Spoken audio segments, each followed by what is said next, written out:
Hello,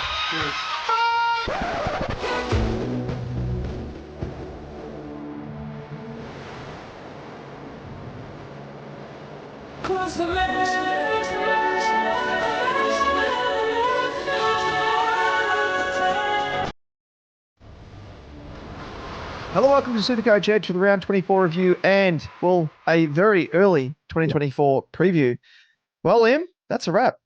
Season 2023 comes to a close, and it was a season that will go down as one of the most difficult of recent times, with seemingly more injuries than normal, and of course, the rate of suspensions going through the roof, courtesy of the AFL's contentious, dangerous tackle, of course, throwing a further spanner in the works. But Liam, we can finally say it, those glorious words, we made it. We did. I don't reckon. I mean, I don't know. I did just go through my injury count and trades this year, and it was pretty high. But I feel like last year was worse, for me at least. Oh, yeah, you're totally right for you. But that being said, I've just gone through and counted them. I don't reckon it was. I reckon it was maybe not on par, but it was still pretty bad. This year was definitely pretty bad. I kind of forgot how bad your injury curse was last season. But if anything, was it a silver lining? Because, or you would have thought that it kind of gave you a bit of, I don't know, heads up and experience maybe to know what to expect. Did it give you a sort of a, once bitten, twice shy type thing? Every season's different though, isn't it? I think I'll touch on my learnings, and I will preface that I did say that I didn't take much out of last season purely because I was just constantly just trading for injuries. So I felt like I couldn't really have that many learnings that came out of last year, but we'll touch on that a bit later. Yeah. But yeah, definitely been a tough year. Suspensions have been the big one. I think I've avoided it on the most part. Like I haven't been too badly hit when I was looking at it before, but definitely something we have to consider. I mean, I don't know. You can't even consider it going forward. It is what it is. Yep, it's just we'll just blame the SuperCoach gods again for smiting us for doing nothing untoward apart from taking the piss out of our good old our sort of tech overlord in Elon Musk, who has yet to ban us on Twitter /X. I reckon he's probably going to put a hit out on us for every time that we mention Twitter, just because he's trying to rename it and rebrand the whole thing as X. But anyway. Now, Liam, of course, this is the season finale, so we'll be dedicating the first part, at least, of this episode to reviewing the season that was, of course, how our teams finished up, assessing the best and worst trades we made across the season, and as you mentioned, our key learnings and takeaways heading into 2024. Following that, we'll be turning our attention to what presents us in 2024, pinpointing a handful of players we're already looking at as potential starting picks. And Liam, I do recall it was this time last year you highlighted your boy, Errol Goulden, as a potential breakout candidate. So I'm looking forward to seeing if you have another gem to unearth. I've been gazing longingly into the crystal ball, but I do have, I won't claim this. Well, I'll touch on it when we get there. Not necessarily a player, but sort of a bit of a formula that I think we can look at to kind of assess who these breakout players could be next season. Before we get there, let's talk about socials. If you're not following us already, it is where we post the latest news, which is going to be a hell of a lot less relevant at this stage, but it'll be very relevant next season. And across the trade period, I reckon trades are another big factor that we need to consider for our SuperCoach teams. New opportunities, new roles, all that kind of stuff. Not necessarily the post-match SuperCoach scores. We do post them, but I could be saying anything about that in a while. But we will be posting the odd meme or two should anything arise. And so you can find us on our socials at these handles on Twitter or X at SuperCoach_Edge, Damon at DamoJ88, myself at Liam Evans _95, Facebook, Instagram, TikTok, search SuperCoach Edge, and you'll find us there. Very nice. And of course, a bit of a segue as well to something we're going to announce at the back end of this episode. Bit of a, talking about unearthing things and juicy morsels and stuff. that is a bit of a treat for those people that have been tuning in throughout the season. And some people have reached out asking us what we're going to be doing beyond the SuperCoach season. Well, we have a treat up our sleeves, a little ace up the sleeve. Absolutely. So we'll be unearthing that when the time comes at the back end of this episode. But first, Liam, let's jump straight into it by kicking things off with our usual recap, with a spin, of course, in the good, the bad, and the ugly.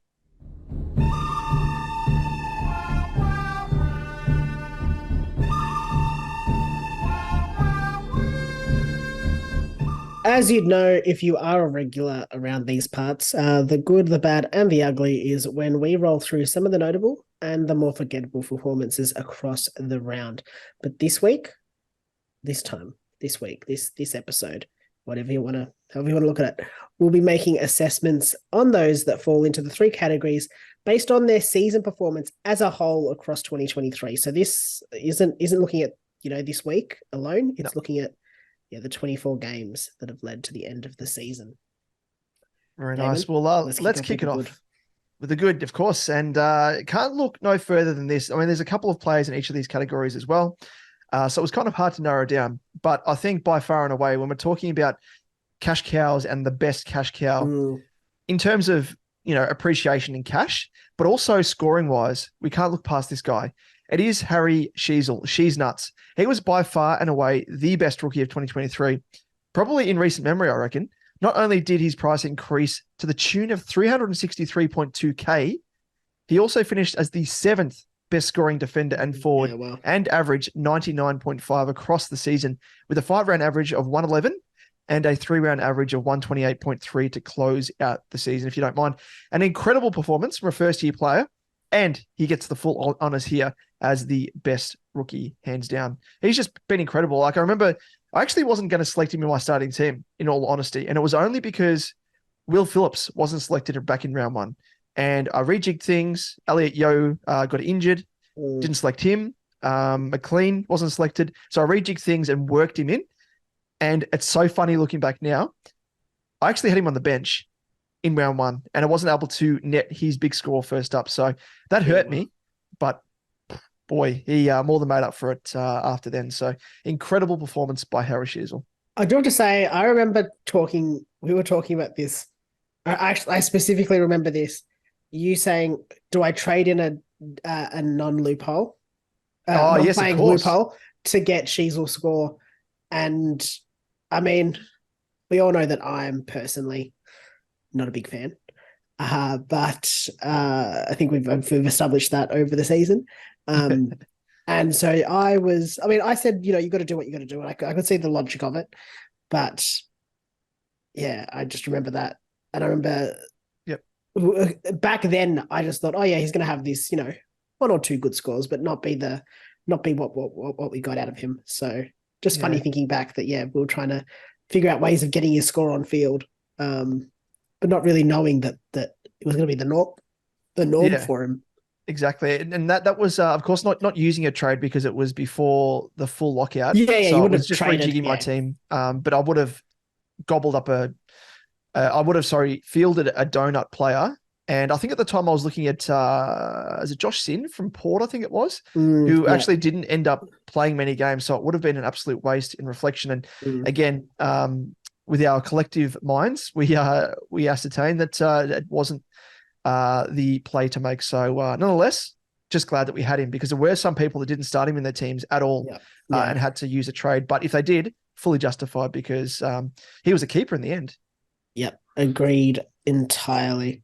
Absolutely love what we saw from Harry Sheezel. And I mean, alongside Dacos, could be one that we consider next season as well if he keeps that role. Still juicy.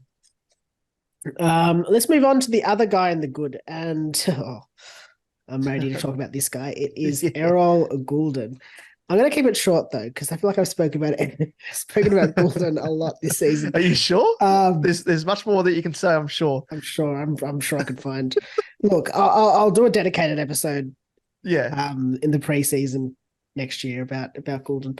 But anyway, in terms of players that did take a absolutely massive step up in their game, we have to consider Errol, and he probably takes the honors here, hands down, for that breakout player in 2023. After averaging 85.7 in 2022, he absolutely catapulted himself to an average of 111.3 with a 5-round average of 121.8 and a 112.2 for to round out the year. It's just incredible. And I was looking back. I mean, mentioned of course you having made the call this time last year, just because you're virtually a SuperCoach AFL scout, and that's just sort of the talent that you exude. But exactly, probably Adrian Dodoro. I reckon you're a little bit better than him. He's just completely washed up. Got to get you on board. Get you in the Don's war room. But looking back at the run sheet from this time last year, and we actually put together a bit of a team, a bit of a look ahead. And you did mention Goulden, and he was under your players to watch, and I didn't even have him in there at all because I'll admit I was on the fence. I was like, Liam, are you sure? Are you sure about Goulden? But gee whiz, you had the eye for it when it came to him. So incredible scenes. But we might even harp back to what our predictions were once we get to that segment later in the episode, just reflecting back as to those guys we're looking at this time last year and see if any of those players we were looking at ended up being half decent. But let's go into the bad, Liam. So there was a few to pick here, of course, but probably none more so than a guy who's been a bit of a mainstay in SuperCoach over the years, and it is Jack Macrae. So in 2022, we saw Macrae's average drop from a 128.6 the season prior to 115.2. But 2023 marked a career low for the usual lock and load primo with an average of just 99.9. So couldn't even crack the old ton, just to put salt in the wound. And we thought Macrae losing CBAs and being camped on the wing last year was bad enough. Well, it went to another level this year with just 33% CBAs across the season, and actually 3 whole games where he was given 0% CBAs. And just for context, in 2022, he had 64% CBAs, and in 2021, he had 77% CBAs, which was the most of any Dogs mid that year. So it's really a fall from grace that indicates he is almost being phased out of the Dogs engine room entirely, and potentially the team itself, as crazy as that is to say. He'll be one to watch next season at a cheaper price. Very, very tempting. But at this point, if Bevo keeps his coaching job at the Dogs, you can almost guarantee Macrae will continue to be Bevoed. Agreed. I started him. You did too. Forgot about that. I started him, which it feels like a long time ago. But I was having a look at his numbers in terms of stats. I mean, he's still averaging 25.3 disposals a game, which to me, I mean, like his career average is 28.5. So 25.3 isn't that far below his career average. But also for the position he's playing, I think that's pretty good. Like it shows that he still manages to rack up the pill. But to that point, like to your point there as well, Damon, it's sort of, I think it's what's most frustrating is like the coach is playing him out of position for him, and for his ability to be, his ability, like for what he can do. Yeah. And you just think that like there was games where why not throw him back into the middle and change up, the structure and try and make like it's just Bevo, seriously. It doesn't bevoing it up, as you said. Yeah. He's bevoed quite a few players, and Bradley Smith's another one as well, who could actually even more so find himself in different team colours in 2024. And I'm actually quietly hoping that happens, because he's super talented. We know how he burst on the scene, but he's just fallen off the rails. But with Macrae, 99.9 is actually his lowest average, dating back to 2016, where he averaged 93.9. Every other year, especially from 2018 onwards, 127, 123, 121, 128, then down to 115 last year, and then a 99.9 this year. So just it's sad to see, because as you said, he offers quite a bit. He's just being played in the wrong positions, and fancy being played as a high half forward. Like he is not blessed with like his speed. He's not endurance wise, he's good, but sprinting speed is not very good. And we saw that last year when he was camped on a wing. As a winger, you have to have speed behind you. You have to have some, leg speed. Just just perplexing stuff. And I'm sure doggy supporters tuning in would probably agree with us with the way that Bevo's most of the doggies side. Yep, agreed entirely. Now let's move on to the other bad that we've got for this season, and that is Jack Steele. I'm going to talk about him a bit later as well, so get ready. But he is the other Jack. Both bads have been Jacks. Yeah. And this Jack finds himself in the bad, mainly due to his failure to recapture his usual consistency as a sort of high floor, high ceiling player, but really that high floor. That he's been able to establish himself as is that player in recent seasons for SuperCoach. Granted, he obviously did suffer that injured collarbone like he did in 2022, but he really struggled to bounce back after that. I mean, there was talk of him having like ankle and knee injuries, and I don't know. I feel like there was a lot of talk about Steele, but just I don't think he's ever looked 100%. No. But this year particularly. But after averaging 126 and being the second highest scoring mid in 2021, he has averaged 109.8 and now 94.8 over the last two seasons. It is a slight worry, but at an even cheaper price in 2024. Are we ready? Are we ready to do it again? Are we jumping back on?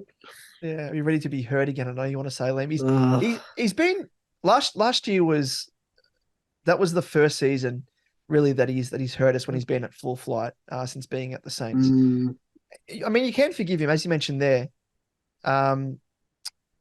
with the amount of niggles and stuff that he had, like breaking his collarbone, fair enough. But then all those other niggles was kind of worrying, like soft tissue. Apparently it was a knee niggle as well at one stage.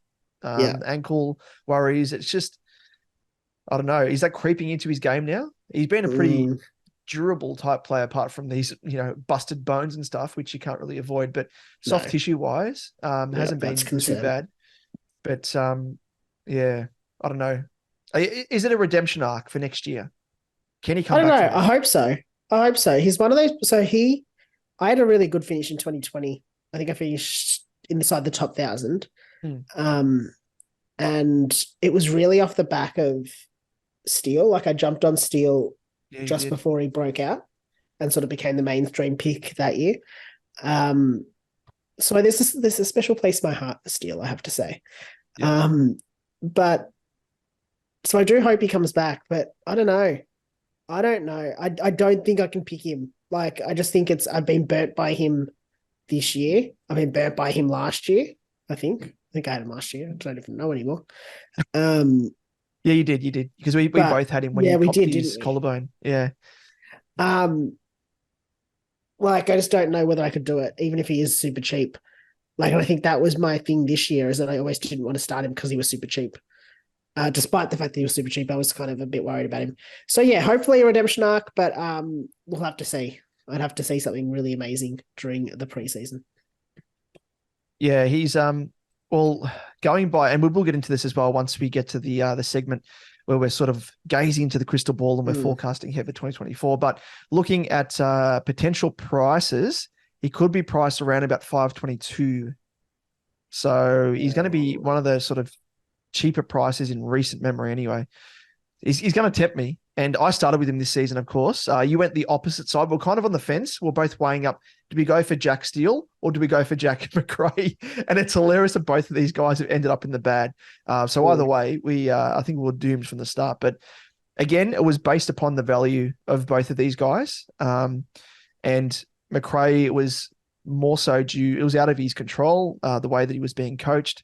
And Steele was due to his sort of his issues with fitness and everything. So couldn't really foresee that, but is what it is. Yeah. Alrighty, so let's delve into our ugly. And it's someone here that the person who finds himself here, really, it isn't through any fault of his own or in regards to his own performance. And it is the pink sweaty pig in Clary Oliver. Dun, dun, dun.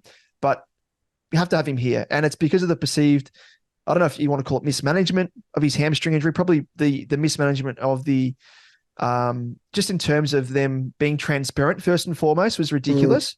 Whether or not he re-injured it or if, he wasn't being rehabbed correctly, we don't know. But it's that lack of transparency from the D's medical staff, which saw many owners hold on to him thinking his return was imminent. As they said, they're like, I think Goodwin came out and said, he's a fair chance to play next week for the Queen's birthday or whatever it was. And then was put off. And all this other little info was coming out, and it was Chinese whispers in the end, really. But he ended up missing, believe it or not, and I couldn't believe it when I was looking back at the number of games that he missed. 11 games. And I know there was that point where he actually got injured, and we were talking at some length about whether or not we keep him or we trade him. And the only reason I traded him was because of the fact, and I probably should thank Old Man Fags for this, but because he dropped, I think it was either Sharp or Dev Robertson, I can't recall who it was, and it meant that across the buys, I would have copped an extra zero that I couldn't afford to cop. It was sliding doors moments there. Otherwise, I probably would have kept him and, would have been suffering. But I do feel for those people that kept him for a fair while. It was crazy. 11 weeks. Even when you just said, like, I don't know, I've obviously got no context, no sense of time here. But when you were like, when early on they were like, he'll be right for the Queen's birthday match. And I was like, that was a long time ago. Yeah. A long time ago. That was a long time ago. As you said, 11 games, that's huge. I know he played the last couple, but that's essentially half a season. Yeah, exactly right. That's probably the easiest way to look at it and contextualize it. It's absolutely insane. But insane. Yeah, I got another ugly here. I was going to say there's probably a few other more uglies that we could put in there. So have you got one? But it's a special mention. It's not an ugly. Oh, okay. It's the opposite. It's thanks. Oh, the thanks. I think I said the beautiful, the ugly, bold, the beautiful. Okay, it's the beautiful. It's the beautiful. It is Campbell Chesser, who has remained in my side this whole season for an average of about 4. Incredible. I just want to thank him for his constant support. He's like my team mascot. Yeah, he's virtual. I was going to call him a cheerleader with the pom-poms and everything, but yeah, mascot. We'll go with that. He went up across the course of the season, 82,000. Oh, that's good. Should have cashed him in. $206,200 by the end of the season. Oh wow! But even more incredible, his ownership by the end of the season was 22.9%. So I think a lot of people were in your boat. They're like, you know what? I don't have the trades to justify it. It'll be like Constable too, I guess. Constable would have been played the 2 games, never went up, and is still in 53% of teams. Oh wow, yeah. At least he was useful in terms of having that DPP swing with the. I suppose Chesser was a similar sort of thing, wasn't he, as a defending midfielder? So he did serve a purpose to an extent. But incredible. Like I was one of the few that jumped off him back in coming out of round 3. And his ownership was at 55.5% to start the season, dropped down after round 3 when he got injured to 25.8. And then it's funny that like incrementally over the course of the season, it went down from 39.9. Oh, sorry, 25.8 to 22.9. So people are like, stuff it. I'm just going to get rid of him. I'm going to bite the bullet. I'm going to cash him in for the $2 that he made. My favorite is just like round 21, round 22. He went down by 0.2%.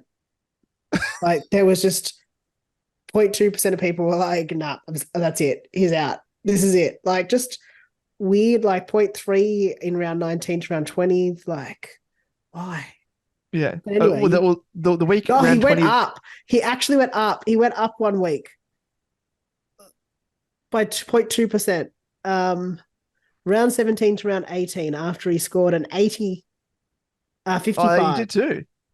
People are like, this is it. It's turning around. Yeah, the wheel is turning. It did not. It fell off more than anything. Bloody hell. But good on him. He's down to one wheel. Down to one wheel and it fell off. But incredible.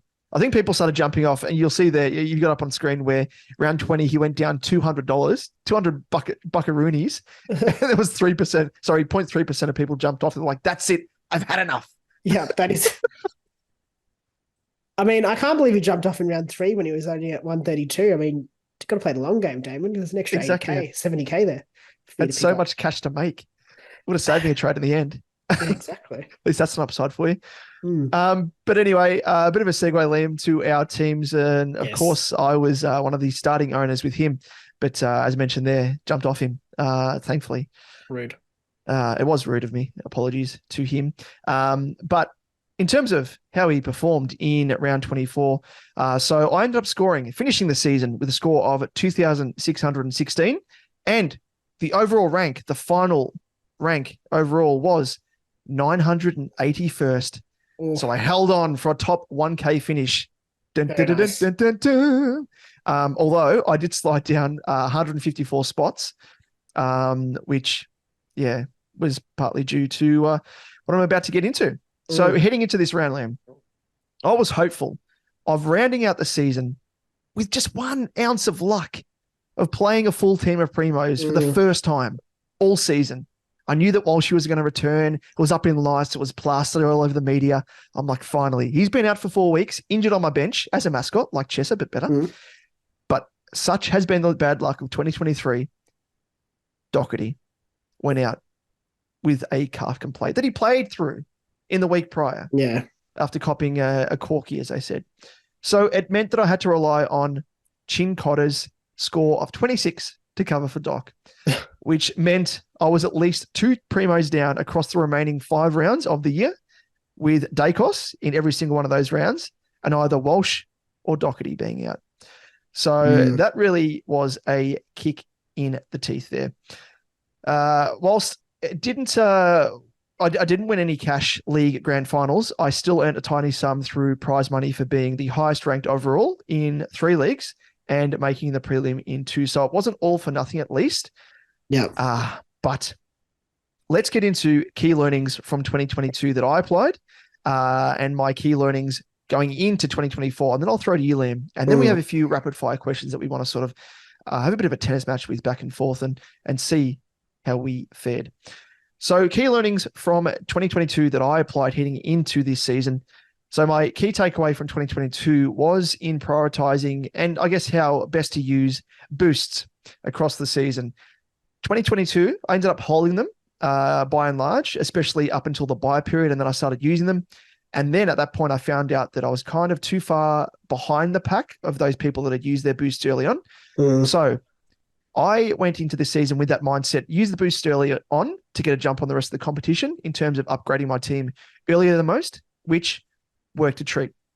This strategy, however, did come undone slightly, not through any fault of my own, but just due to the bad luck that we had with more so injuries and those that I copped early rounds. So I had Steele, Doherty, LDU, Jones, Jinby, and Chessa all in the first 7 rounds, which meant it was a case virtually of a 1 step forward, 2 steps back, having to make sideways trades to fix those injuries. So it meant that the upgrading of my side was kind of stunted across those weeks where I wanted to sort of do the 2 down, 1 up.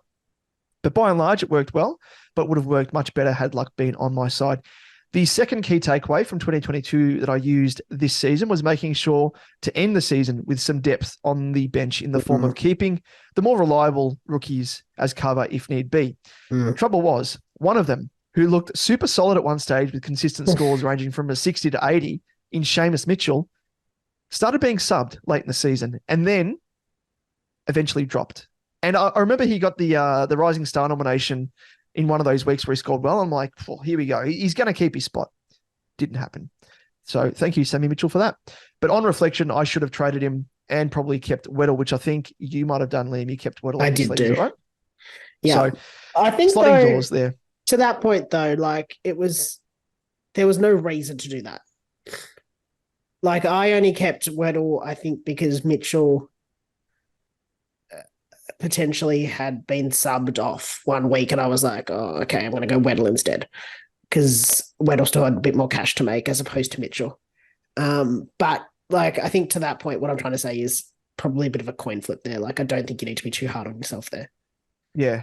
It's one of those things, isn't it, that you try and read into things, you do it based upon how they're performing. And at that time, as I said, like Rising Star nomination, was scoring well, was playing good, was getting raps in the media, but It just is what it is. And I think probably part of the reason why I kept Mitchell over Weddle was just due to Mitchell's DPP, Yeah, it makes because sense. it allowed me to swing him with Sheasel if need be on the opposing line. Shears was by and large in defence. Mitchell was up forward. So I didn't end up needing to use that DPP, but provided a bit of flexibility there if I needed to do it. But it didn't work in the end because even if I needed to use it, because Mitchell was dropped. Other than him, the other guy that I kept in terms of rookies was MJ, Matt Johnson, of course, from Freo, who provided solid cover when needed in the mids, which I did for a couple of weeks. Even round 23, it was round 23 when he scored a 70 odd or thereabouts. 76 on the weekend, wasn't it? Just having a quick look back. No, it was 89, against West Coast. Round 22, he busted an 89. So that was much needed. But the other one that was covering me in defense was Chincotta, who I said wasn't ideal. But the positive is if I didn't use this strategy of bench depth this season, where previous seasons I've gone more bare, I would have been left with multiple donuts to end the season with the likes of Dacos, Walsh, and Doherty, as I said, all getting injured after I ran out of trades. So luckily, the theory of bringing in Hewitt with my last trade as a solid 23rd man helped at least cover Walsh. But before Walsh got injured and Doherty got injured, I was looking to use Hewitt as my swing man, potentially in line with Mills, and then swinging off Mills, which might have helped as well because he scored a couple of shit games there. Yeah. But those are virtually my key learnings that I applied. But coming out of this season, Liam, and going into 2024, we're always learning. So the key learning from this season is probably just, I guess, tweaking my use of trades later in the season. Yeah. I did use the luxury upgrade of Day in round 11, which on reflection was probably way too early. But the only reason I did that is it afforded me to bring in both the red hot Sicily at the time and Merritt, who was to face North and the Eagles in those next 2 weeks. So it was partly justified as I no longer saw Day as a primo compared to Sicily and Mez. But if I had my time again, I reckon I'll probably do it all over again because it afforded me those extra points that Day, I guess, didn't post compared to those two guys there. Yeah. I do normally aim to have at least 1 to 2 trades heading into SuperCoach finals, but the sheer amount of injuries and suspensions cooked me this year to see me head into SuperCoach finals with absolutely donuts. So normally you'd aim to put aside 6 trades for injuries at a minimum, and I ended up copping 9 forced trades, which threw out my balance. So for 2024, I will be trying to at least have, it's easy to say now, but at least trying to have 1 to 2 trades minimum at that point of the season, as injuries always strike, as we know, and it did again this season. So even if bench cover is passable, as I experienced this season, you still need at least 1 to 2 trades up your sleeve.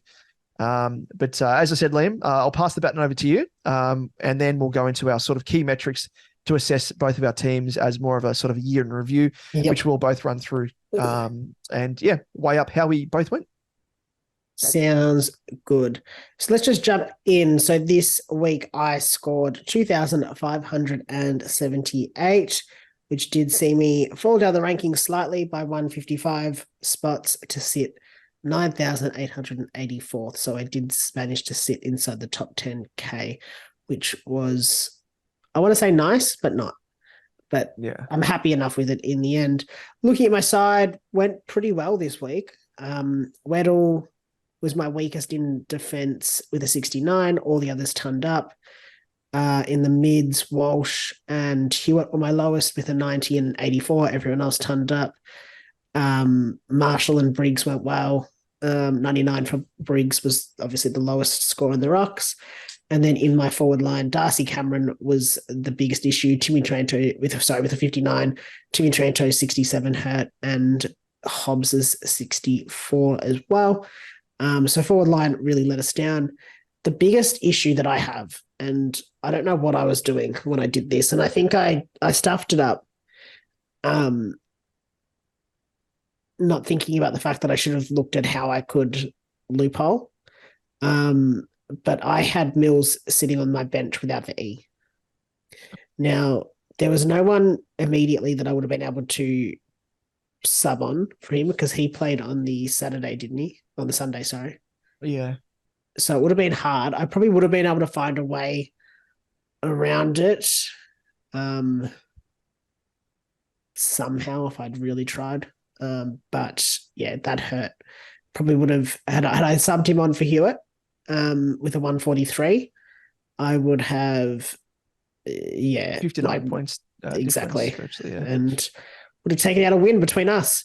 But I did not. What about your captaincy in VC? So I forgot with mine. I opted for Bond for the first time. I was very tempted with English, as we were saying. Remember last week I was saying that it's every bye week, every second week for English. English scores well. I was like, nut stuff it. I'm going to go for Bond. He's the Brownlow man to come. He's got the Brownlow in the air, one hand on it, and went for him. Who did you go for? I went Bond with his 146. And then I have to say, with the 146, there was no way I wasn't taking it. But I was considering Goulden as the C, as a bit of just a Hail Mary after that. Okay. Which I wouldn't have been too disappointed with a 138 had Bond just gone 120, 125. So, yeah. But yeah, Bond 146 was locked in pretty quickly, I have to say. All right, let's move on to the key learnings that I applied from last season. Now, as I said, there wasn't a hell heap. As we mentioned at the top of the episode, I had a horror 2022 season, which was absolutely derailed by injury. I think I used half of my trades purely on injuries. Was the stat from last year. So it would have been like 15 trades for injuries, 15 to 16. I think we had 30-something trades. Yeah. So I guess my point there is when you're just constantly plugging holes, it's hard to do anything with your team.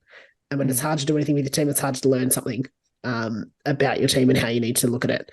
Now, in one sense, it did mean that I probably went into this year being a bit more conservative. So trying to avoid injury-prone players, despite the fact that I don't think I really had a whole heap of injury-prone players last year, but just when you have a lot of injuries, you want to hold your trades. But I'll touch on that as a learning coming out of season 2023, and you'll see why in a sec. One thing, though, I do want to reiterate, and I did take this in, was I was the same as you. I wanted to use my boosts earlier, try and be a bit more aggressive, and try and sort of get the jump if you can.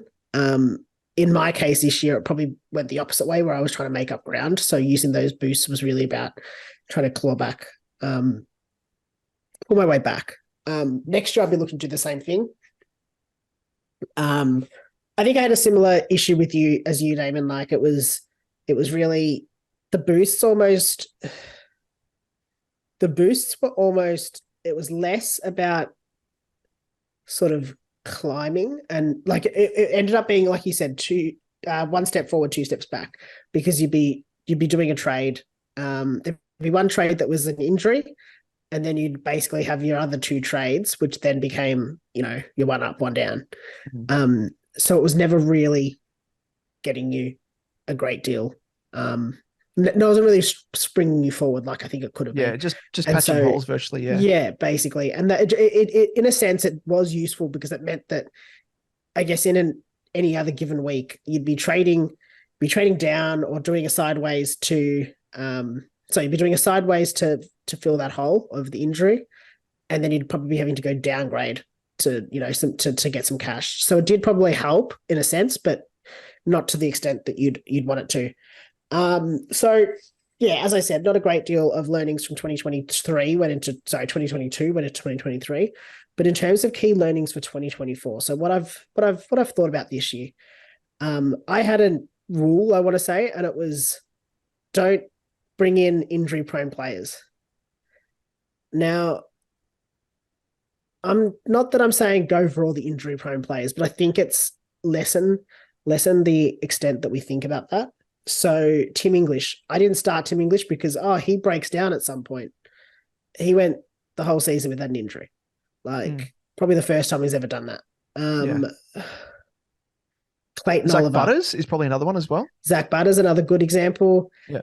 On the other side, Oliver, like someone that never misses 11 weeks, as you said. I'm trying to think who else. Yeah, like just that kind of thing. Even like I suppose Laird to an extent, not super, not someone that gets injured often. Yeah, I think that was something that I needed to take away, and I think be less concerned about injuries because at the end of the day, like you said with the Steele one, like so they've got a history of soft tissue. You've got to be mindful of it. Like, don't go picking 5 because like it's just going to hurt you. But if they're going to get injured, they're going to get injured. Like, you can't control that. So I think sometimes we have to take that step back and go, okay, it's okay. Like Steele's collarbone, like that's an impact injury. Chances of that happening multiple times is probably low. And it's not like something that you are more prone to, if that makes sense. So something to consider there. And I think especially at the start of the season, if you are going to start an injury-prone player, start them at the start of the season because then you're only having to trade them out. If you've traded them in and then they get injured, you're trading them out, you're using 2 trades on them. If you do start with them and they get injured, you're only technically using 1 trade on them. A bit better. So that goes to the likes of English. I'm going to be less scared of the injury-prone players. 2, I'm going to take more calculated risks. This probably comes, so this is something that I thought of 2021 to 2022. That was sort of one thing that I was thinking about. Obviously, with my injuries last year, I probably couldn't really take that on board as much. I want to kind of do that a bit more in 2024. So take more calculated risks. So bringing in the likes of a Libba, who I'll touch on as one of my best trades this season. Going for those players that might be pods, but you feel certain about. It's like Goulden. There was no Goulden was one that I wasn't worried about at any stage of the season. No. I was starting him. I know a few people were kind of, oh, do we start him? Do we not? I had no concern with starting him. Well, you were the guru who looked into the crystal ball and saw this breakout season. Yeah. But I guess to my point there is it's just take those risks because it's going to sometimes it'll hurt you sometimes, of course. Yeah. But that's where it's taking calculated risk. It's not going for I don't know. I can't even think of a player. It's like for me, for example, like we joke around about Nat 5, but I panicked towards the end just because I had some extra cash off the back of Yo not playing in round 1, McLean not playing round 1. So I was like, oh, okay, maybe I'd take a risk. And that was a stupid risk upon reflection because we all know 5's injury risk. But again, people fell into that trap again later this season when I was like, please don't do it. Please don't do it. And of course it happened. But it's, as you say, those calculated risks you're willing to take a risk with. And maybe Flanders is maybe a calculated risk. Yeah. Could you call I'll him touch that? on him. I'll touch on him a little bit later as well. But I think that it's like Setterfield, for instance, probably a good example. Yep. Starting Setterfield, I jumped on Setterfield instead of Hopper. Yep. So I did do that. I was quite happy with that pick. I felt confident. I was like, Setters is going to be a mainstay in Essendon's midfield. We've seen that he can score well in the past when he's played that role. I started him, I didn't have to trade him in. Obviously, Hopper went well, so I did miss out on him. But it gave me a bit of a point of difference, which was kind of nice to have early on in the season. Had I started both, it might have been really strong. Like it might have been a better thing to almost go those 2. But I guess that's what I'm talking about when I'm talking about a calculated risk. It's a risk, but there's a degree of safeness in it. There's a backing as to why you're doing it. It's not, there's a backing as to why, but it feels safer than as you said, like the 5 pick where it is a bit more risky. Which leads me into back your gut. So I think we all had this at the start of the season, in the preseason. Dacos got tagged and we all were like, oh shit, got to get him out of our teams, got to figure it out, got to change it all. And I think it's quite funny because I think at the start of the season, I don't know if I think I said it on the podcast, sorry, in the preseason, but I definitely said it to you, Damon. I was like, I feel the most confident about my side that I've ever been. And I don't see me changing it. And then it changed because, the preseason started happening. preseason games, we started all freaking out because this player was playing in a weird role, or this one had jumped up into consideration. And I think you just need to back your gut and back your research.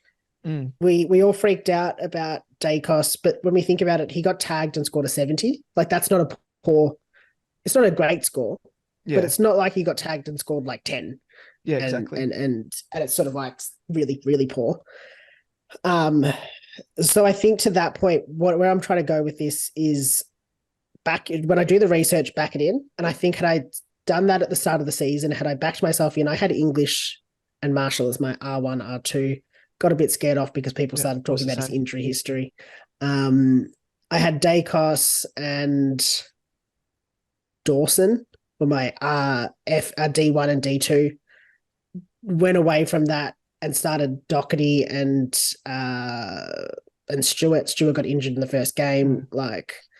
And this is the thing. Some of it's also like, if you had looked at it and I said to you at the start of the season, I'm starting with Stewart and Doherty, you probably wouldn't have even blinked an eyelid. You'd be like, yeah, that's great. No. But it wasn't the research. Like, I think you just need to back your gut sometimes. And I'm going to record, well, we're obviously recording this, but I'm going to play this back. I'm going to cut this and I'm going to play it back to myself at the start of next season to make sure that I don't keep tinkering with the side. Yeah, you're gonna play it back, and then when you play it in reverse, like that old, I don't remember the old Nike ad, and it was Wayne Carey being sponsored by Nike, and they play back a record and it says Wayne Carey is Roo Boy. You play it back and it says, I will never select Nat Fife again. Yeah. Exactly. And I think, so we're talking about Flanders. Yes. Flanders was not in my consideration. I then got, and this is probably my fourth point. I had FOMO. I had pre-FOMO with Flanders. I was worried he was going to break out and everyone was going to have him. I wasn't going to have him. And then how was I going to get him in? And so I restructured my side to get him in because, it'll be easy enough to trade him down. When I really probably should have looked at it the other way and go, all right, if he breaks out, I'll just use a trade to get him in. I needed to flip it. And I think sometimes there was a few picks in my side where I kind of went, not necessarily safe, but I kind of jumped on a player because I was worried about them. I was worried about not having them, but not necessarily worried about not having them for the right reason. Like, I should have been worried about not having Tim English because he was going to be R1. I was worried about not having Flanders in case he broke out, and then I would have to, how would I get him in? Because he was at all good price point. Yeah, exactly. And that's just it. Like with me, and that was probably off one of the key learnings which was the Brody one.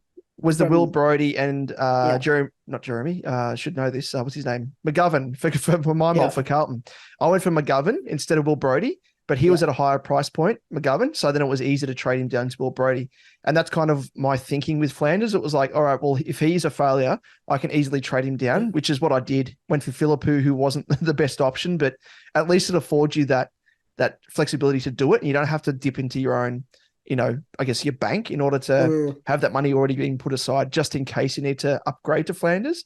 So I guess there's logic in it. It makes sense. I think there's logic in it. I think it comes down to how many places you do that across your field.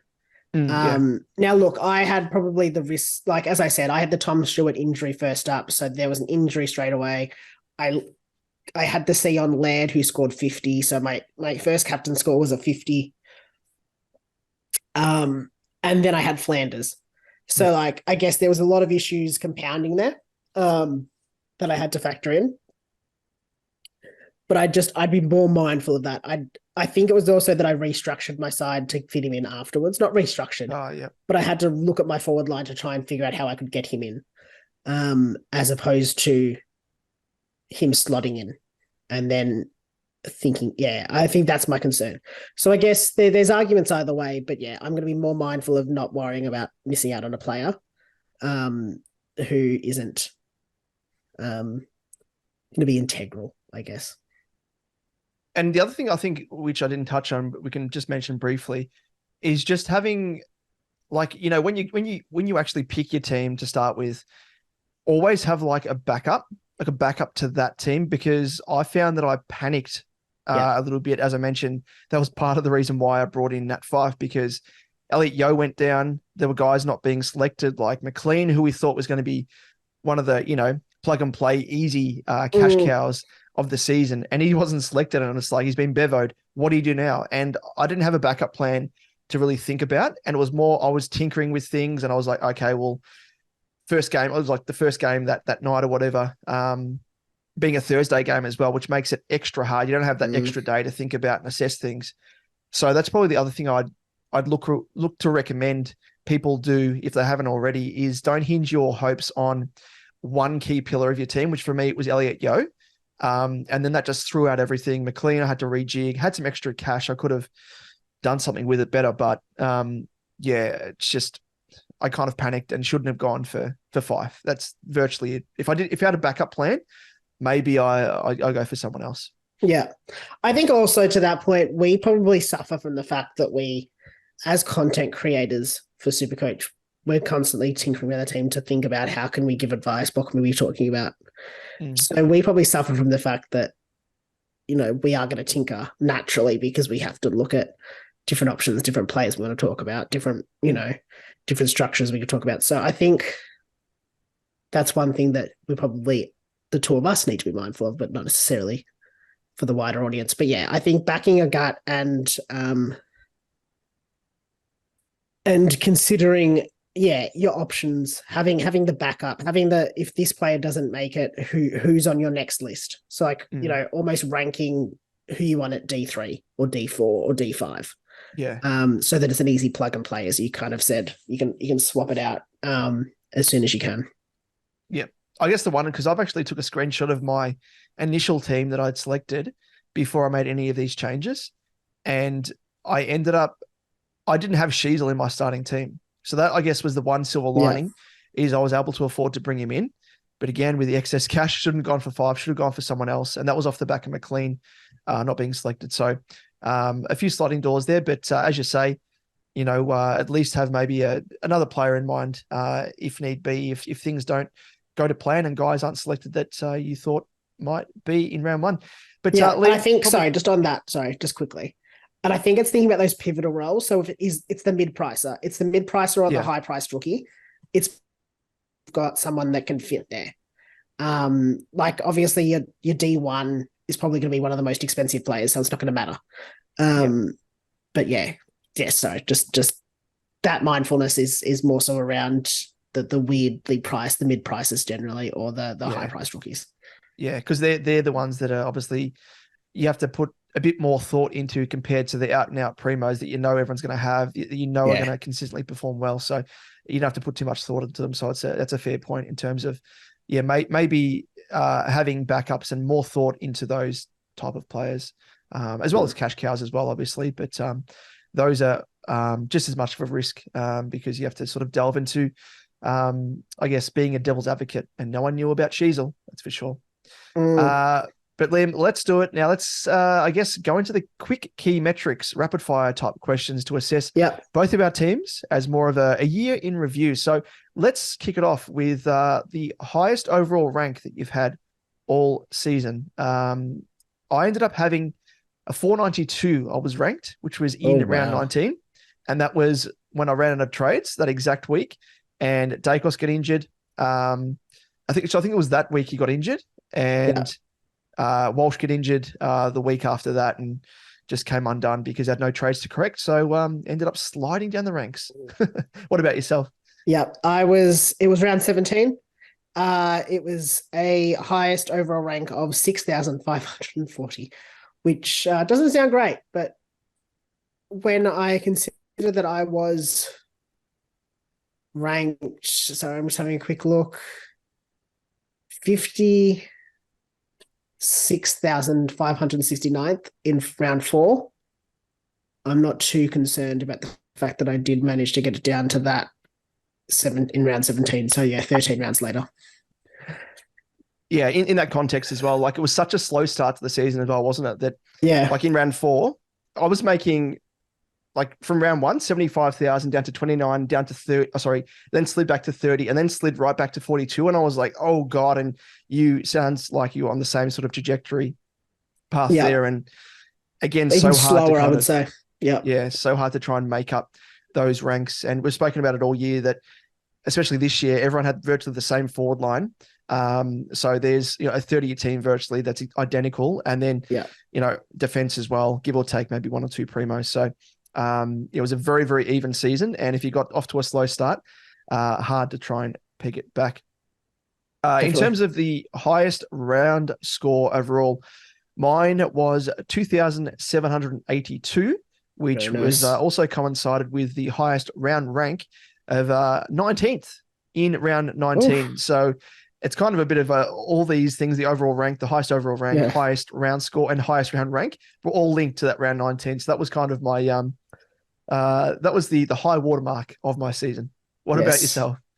Mine was, my highest round score was 2,694. Pretty good.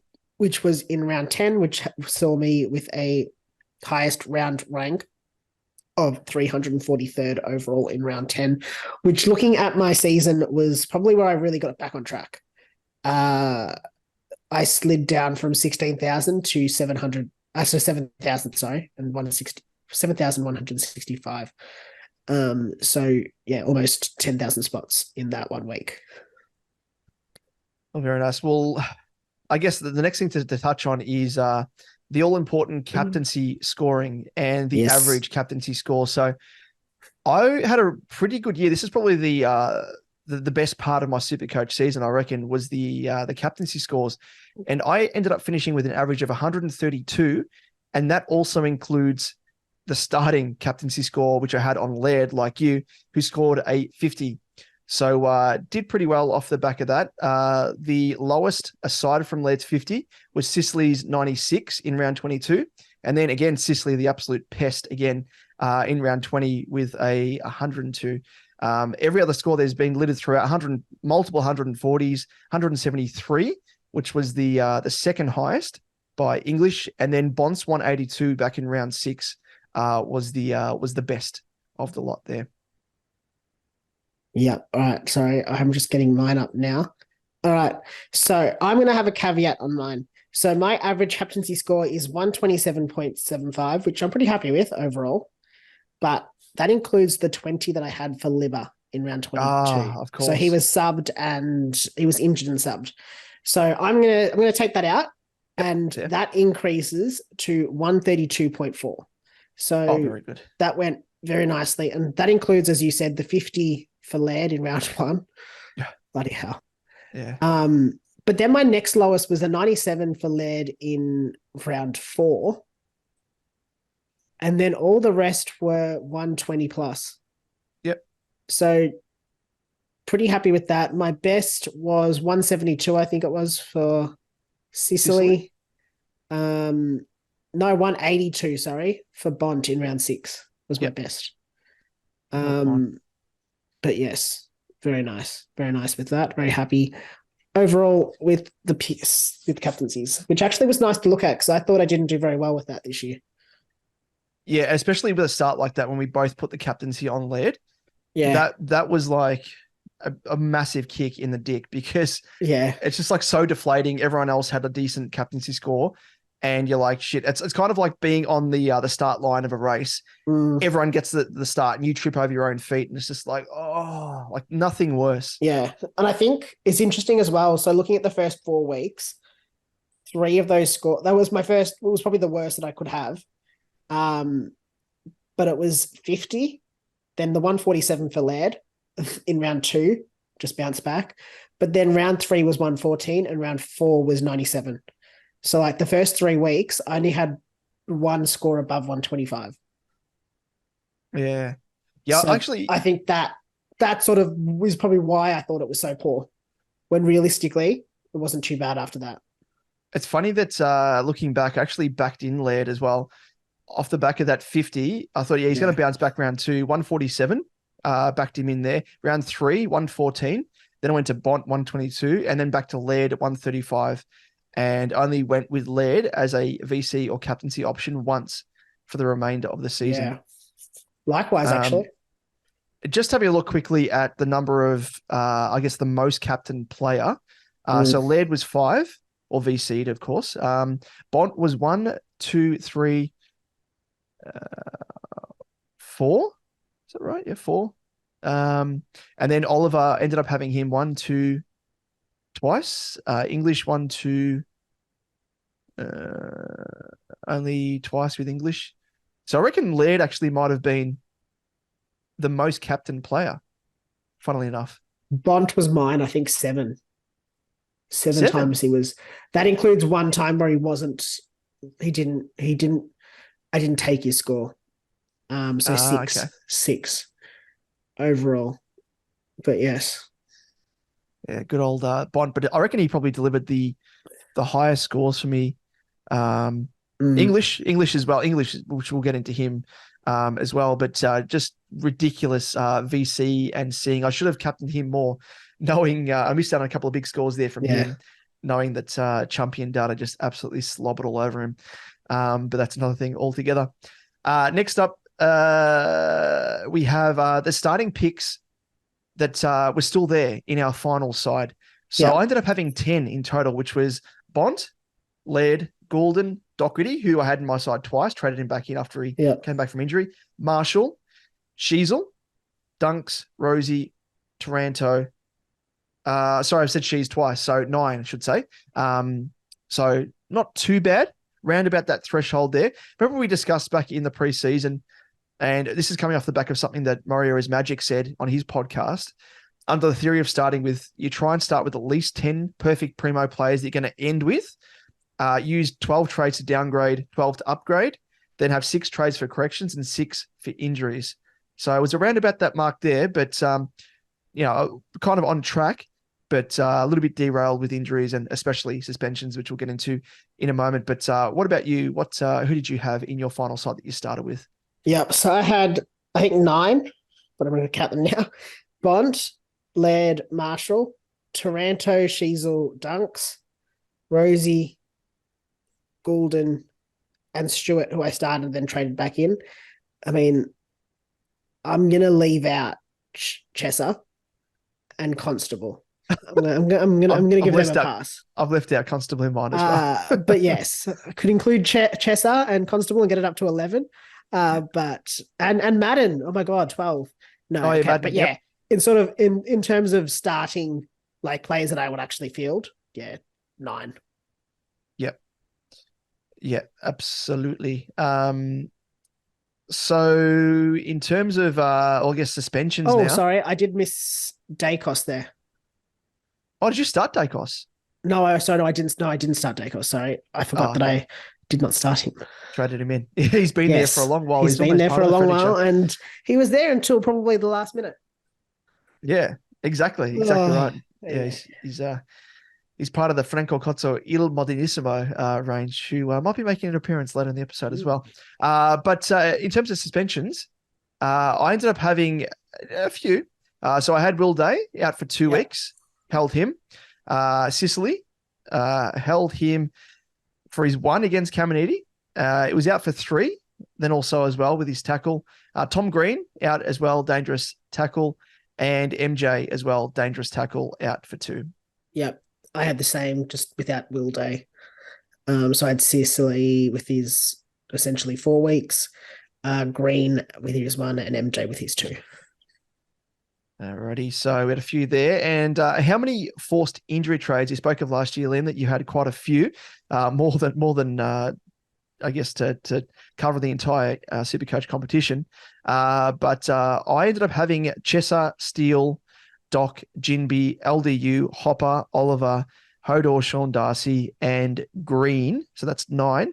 And had to hold Dacos. So you can hand him potentially. If I had a trade, I would have traded him out as 10. Walsh's 4-weeker would have traded him out as well. He would have been 11. And Docherty only missed the 1 in his second time around when it came to injury. So a fair few there. And then, of course, there's those ones that I haven't counted that I've held on to, like a Darcy Cameron, when he had that whatever it was, hip hammy. So Yeah, more than enough, that's for sure. But not as much as yours last year, Liam. But how did you fare yourself? Yeah. So I had Tom Stewart, Ridley, Doherty, LDU, Phillips, Oliver, Roberts, Darcy, Green, Wardlaw,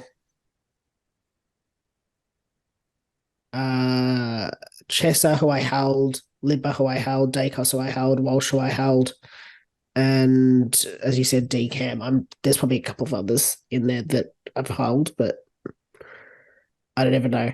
I've got 1, 2, 1, 2, 3, 4, 5, 6, 7, 8, 9, 10. 10. Yep.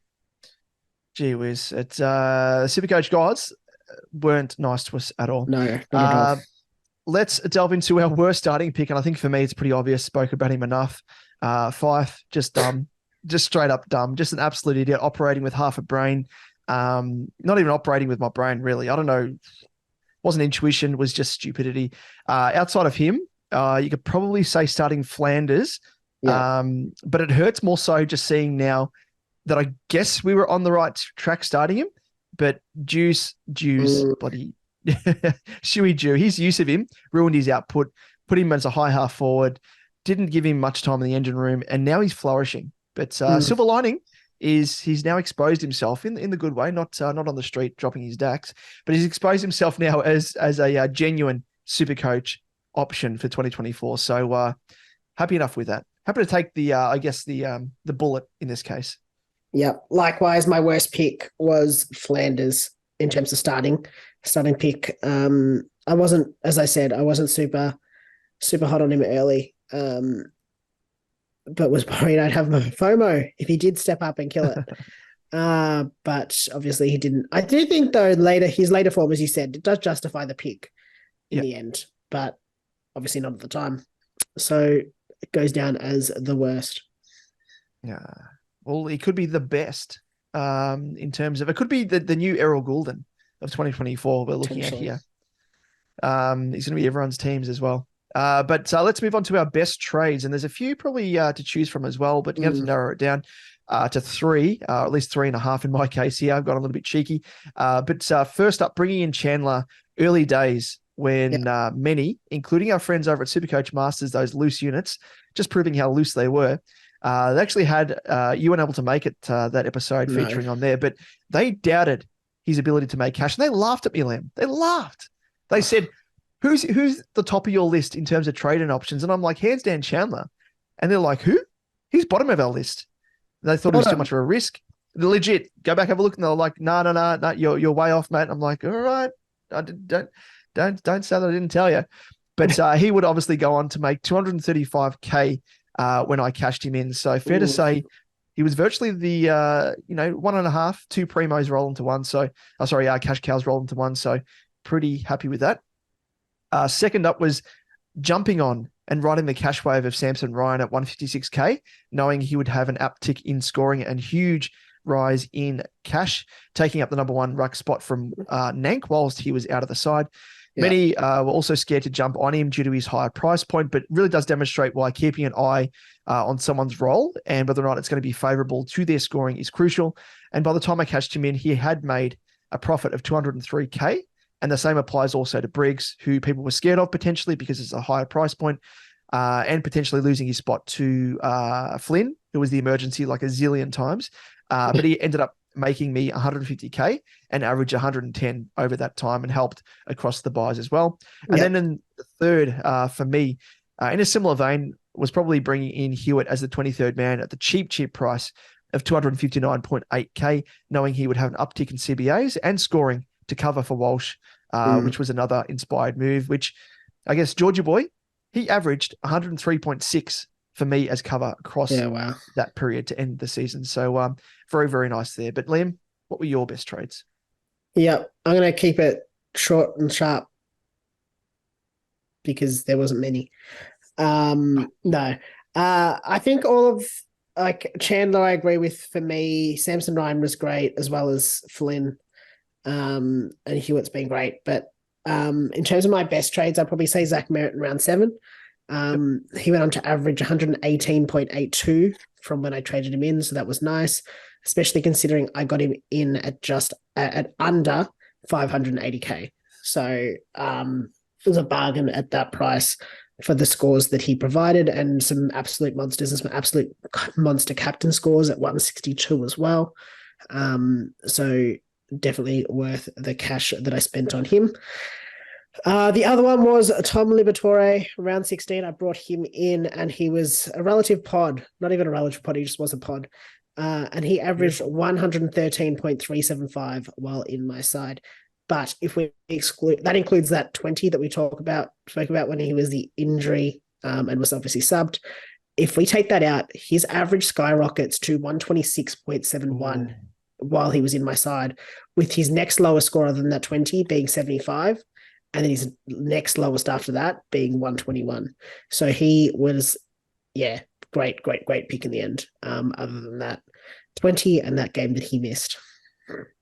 Yeah, he was a very much an inspired move by you. I remember you talking about him, and it was a great pick because, again, when we talk about throughout the season, pods that you go for, it's these sort of, he wasn't a mid-pricer. He's kind of like, and when again, it flew in the face of, I guess everything that we talk about when, he's kind of at that age bracket. You think his output's going to break down. Yeah.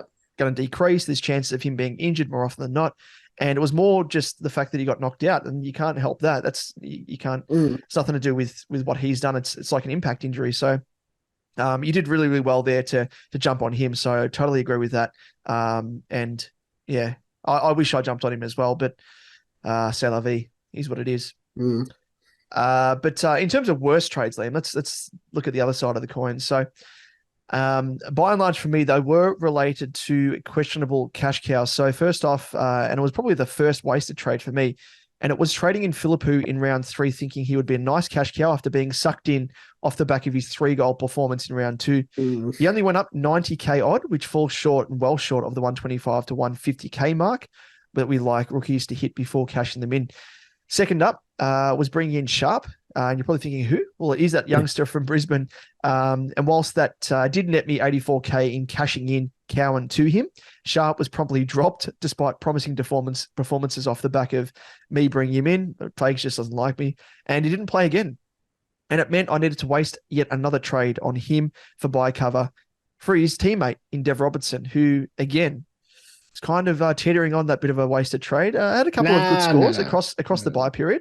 So he was nice, but I know he served you well in the closing rounds. They did. And then the third spot for me, bringing in Darcy Cameron, I only really did it because I was worried about English's durability, which is so funny to talk about now, as we touched on.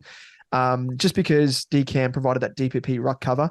But his scores didn't really, hit the mark at all, and was impacted largely by sharing the ruck with Cox. That was the main worry as to why we didn't want to start with him in the preseason in our starting teams, and it came full circle and bit us in the backside. So if I had my time again, definitely wouldn't be going with DCam, and maybe would have tried to keep a trade up my sleeve. Maybe that's something I'll try and do next season if I don't have that DPP ruck cover. But there may be someone by the name of Luke Jackson who we could start next season with that might be able to help there. Outside of him, Mills was like another one potentially, but I know you'll touch on him, Liam, so I'll leave him to you. Thank you. My worst trades. I'm going to have a bit more of a list here. First up, Jack Steele. Traded him in round 8 and then traded him out 9 rounds later in round 17 while he was in my side. I am never going to... This is why he's almost on my never again list, because he hurt me. He averaged 87 in those weeks that he was in my side. That's fair. Felt like a safe pick. Yep. Where, as we've said, he's a fan favorite. He's got normally has a good floor, but not while he was in my side. Not while he was in my side with only that average of 87. I mean, as we said, he was just like banged up. Like he just looked not good. Yeah. Unfortunately. Then I traded him out in round 17 for Callum Mills, who also finds himself on this list. He averaged, and it was like just the two of them were the same. So Jack Steele averaged 87 while he was in my side. Callum Mills gets traded in. So I've wasted a trade on him, who comes in and averages 87.25 for the weeks while he's in my side. So it's pretty much identical. Now, This is the it's like you were just walking along the street. You had your hands in your pockets and like you're fiddling around and you dropped the trade on the ground and you just like kept on walking and had no idea. It's like straight down the Googler. But wait for it. Callum Mills. So Callum Mills comes in, averages the exact same as Jack Steele, 87, basically 87 for the last, 5 rounds, 6 rounds. Steele in that time averages 104.13. So all of a sudden, Steele, for absolutely no reason, goes from averaging 87 to averaging 104. No reason other than being out of your team. It's like he knew. And he's like, I've got freedom. It was literally like the first week. I swear to God, I trade him out. And the first week that he's not in my side, he basically scores the exact same. So he scores more than he scored at any stage while he was in my side. Like, seriously. Like, I swear it was like all of the scores added up didn't equal what he scored the first week out of my side. But not only did he average higher than him, there was only 2 scores where Callum Mills outscored Jack Steele in that given week. So it was the last week, and there was another random week in there. Yeah.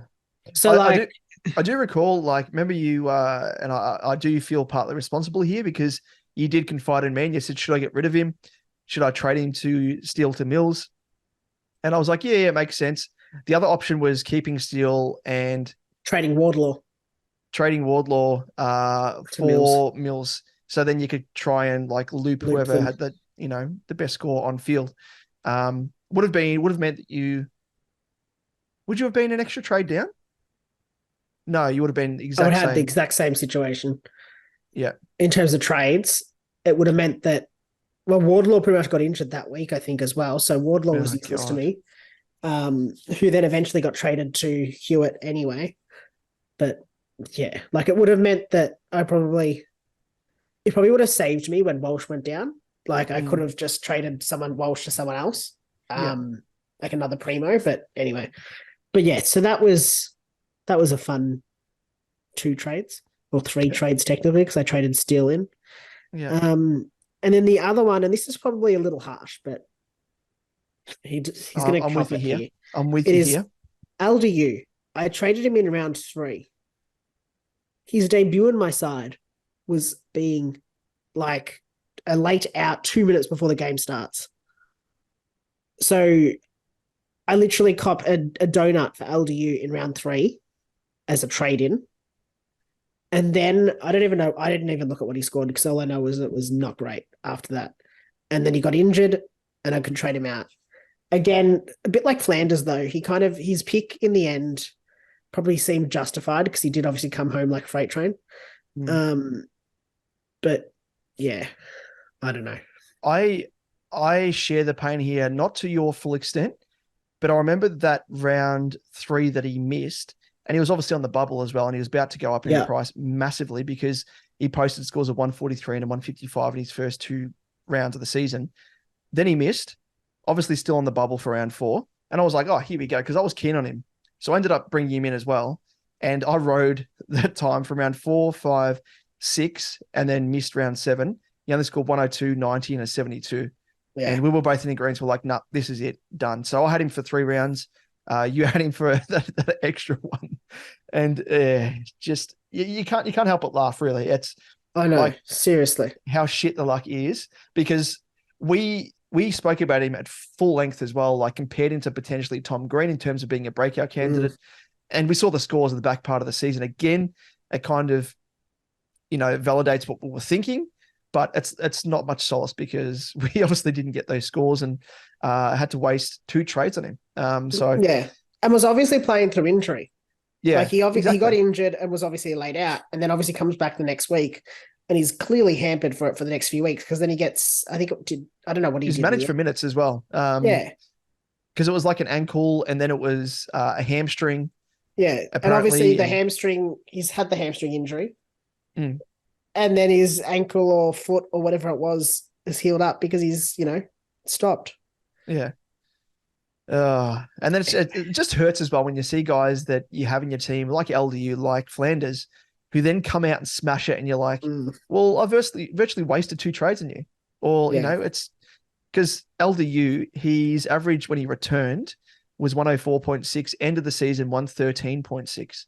Yeah.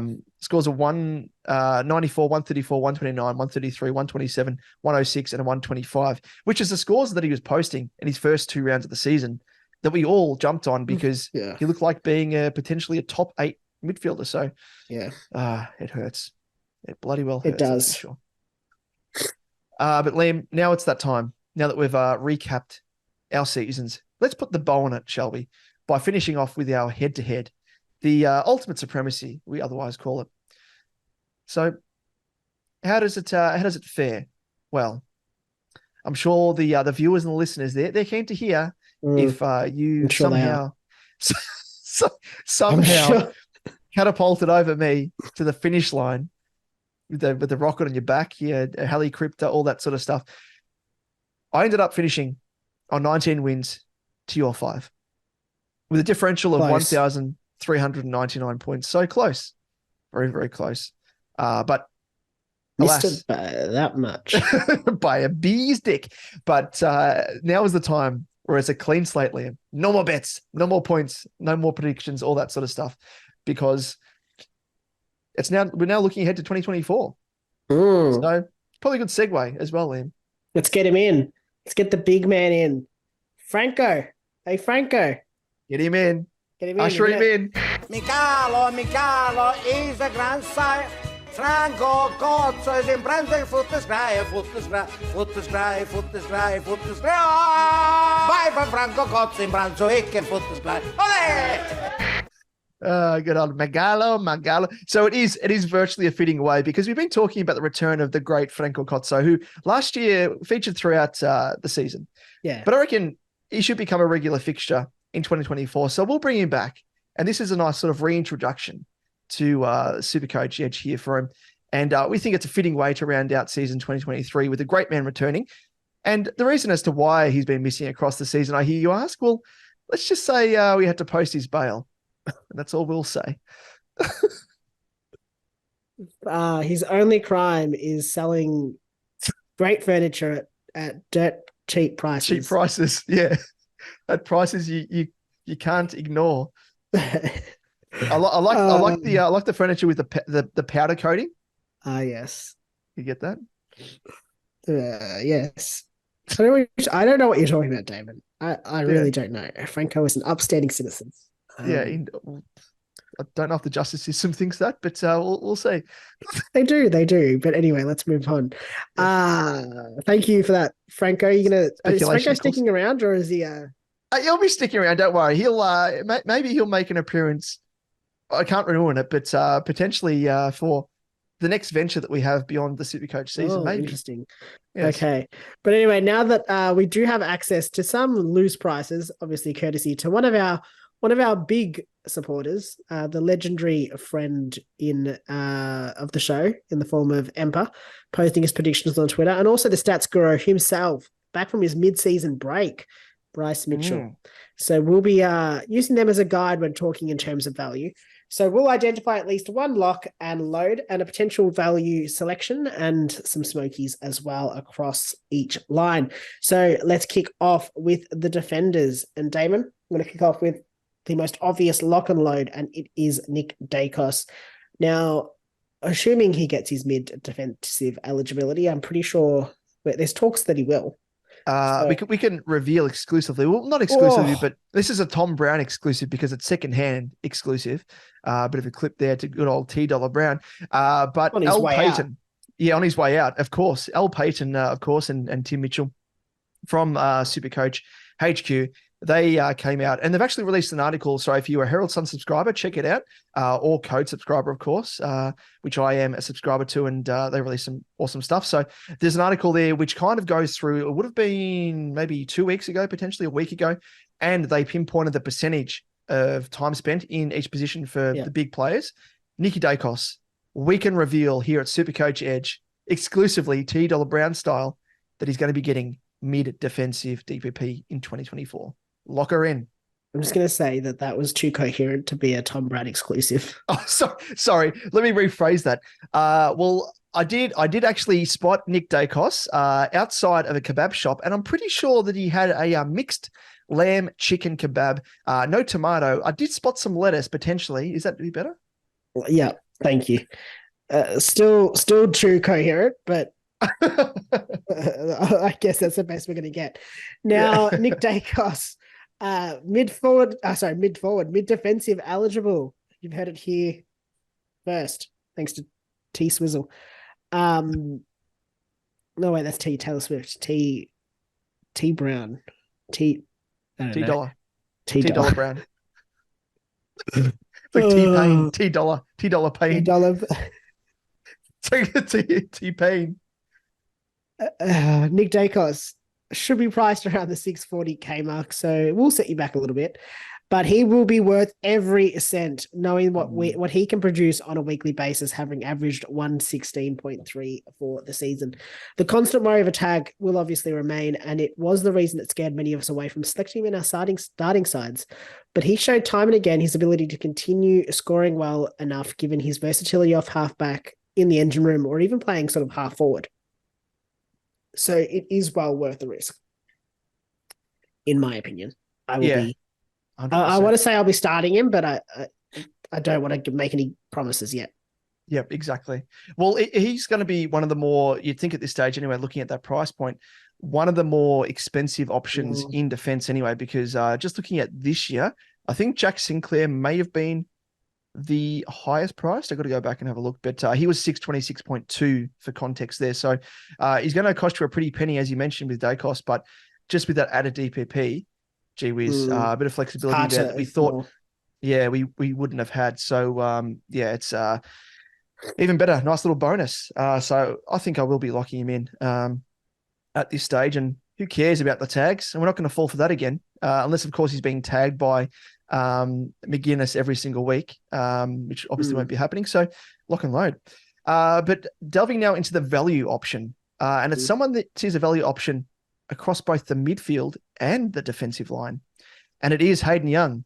So he's going to be going to the season priced at 517k at this stage, just pure value really, and was one of the few that I guess some people had started in their teams, hoping he would take the step up in his game and potentially take the easy possessions and points in defense for Freo over potentially Luke Ryan.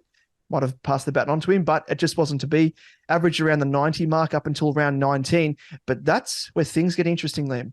From then on, over the final 5 weeks of the season, he has been integrated into the engine room for Freo, pretty much full-time, playing run with roles and scoring quite well by and large after a teething game of 69 dinner for two. First up with 52% CBAs. So following that game, he just went on an absolute tear.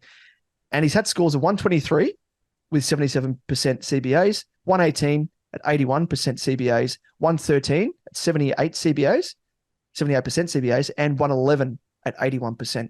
So just absolutely fantastic. Really is, I guess, a snapshot. And it's kind of similar to Flanders, I reckon, where we're getting a bit of a couple of cheat codes here with guys that we're seeing a quick snapshot as to what they will be producing more than likely in 2024. Just these change of roles, the extra development in their game. He's kind of in the, I guess, the similar snapshot of like that 4 to 5 year player that's ready to take the next step, like a Tom Green, like LDU, all those players. So he's pretty much on that timeline there. And as we mentioned, with the Herald Sun's, I guess, and the Codes article that looks into DPP, 4 players for 2024, he will maintain his mid-defensive status, despite the fact that he was playing pretty much full-time as a mid towards the end of the season. So thankful that Freo didn't throw him into the engine room any earlier. Otherwise, he probably would have lost his defensive eligibility.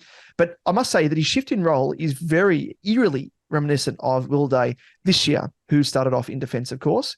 And I think off the back of this, Young's almost going to be a must-have breakout. I agree. I like it. I like it quite a lot. Now I'm going to touch on. No, I'm going to leave it for the end. I'm going to leave it for the end to talk about a bit of a formula that I think we can be looking to. That I will credit some pig mentality on Twitter. Ah, yes, of course, yeah. Produces some quality stuff. Yeah, but we'll touch on that at the end. I do know what you're referring to. I have seen this. Yeah, and I think Will Day fits spectacularly into this. Yeah. And I think there's a lot of stars aligning there. New role or a role that gives him greater what's the word? Like scoring opportunity. Yeah, that's the words. And his age demographic as well. So, yep, definitely think that Hayden Young should be one to consider, especially if it's the 517K mark. I think he'll be a good option.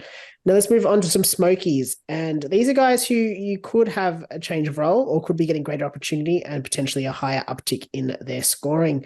And first up, we've got one for the defenders, and it is Kitty Coleman. 393K is where we expect him to be priced at roughly. And if Dan Rich is put out to pasture, Coleman is the man who will fill his shoes after showing glimpses of some solid scoring, whilst Rich has left out of the side from round 13 onwards. During that time, which was his last 10 games of the season, he saw his average increase from 61.3 to 71.3 with the handy scores of 112, 88, 94, 116 and 82 amongst them. At a cheap price and with increased opportunity across that back line, he is certainly one to monitor over the preseason. Yep, 100%. Really like the look of him. Some people even spoke about him.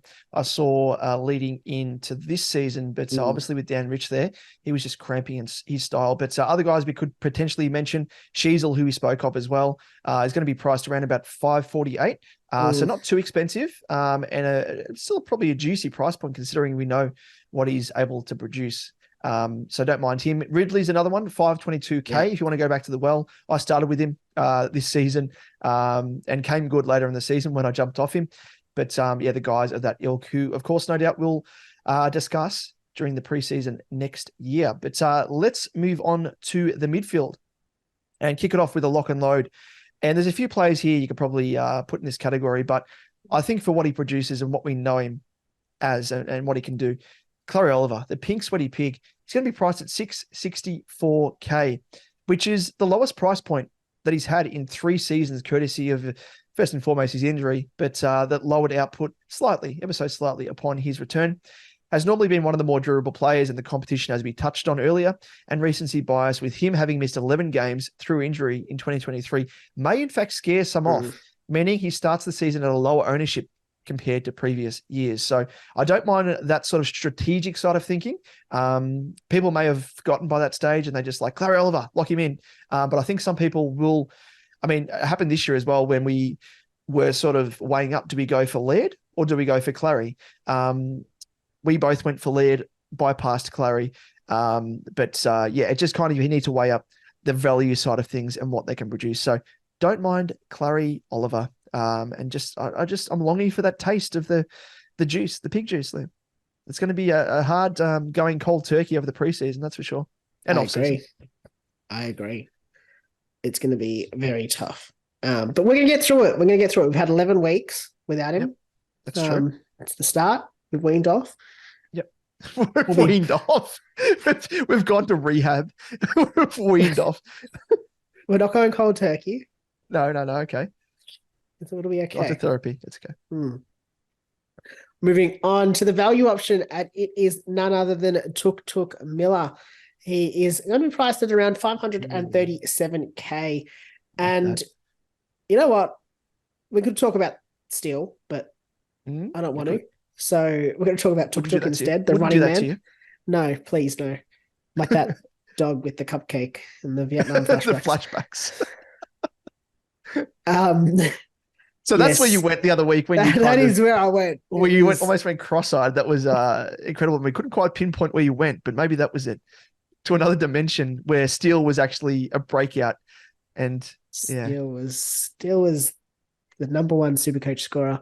Multiverse madness. Yes, but anyway, let's talk about the running man. He looks almost to be the most value lock and load player, with signs pointing towards a bounce back year in 2024 if he can remain fit. He started 2023 priced at 662.4K, and in 2022 was 677.8K. So to get him at 537K, that is absolute juice. Absolute juice. Yeah. I just got to wipe the drool off my chin after hearing that. Running man juice.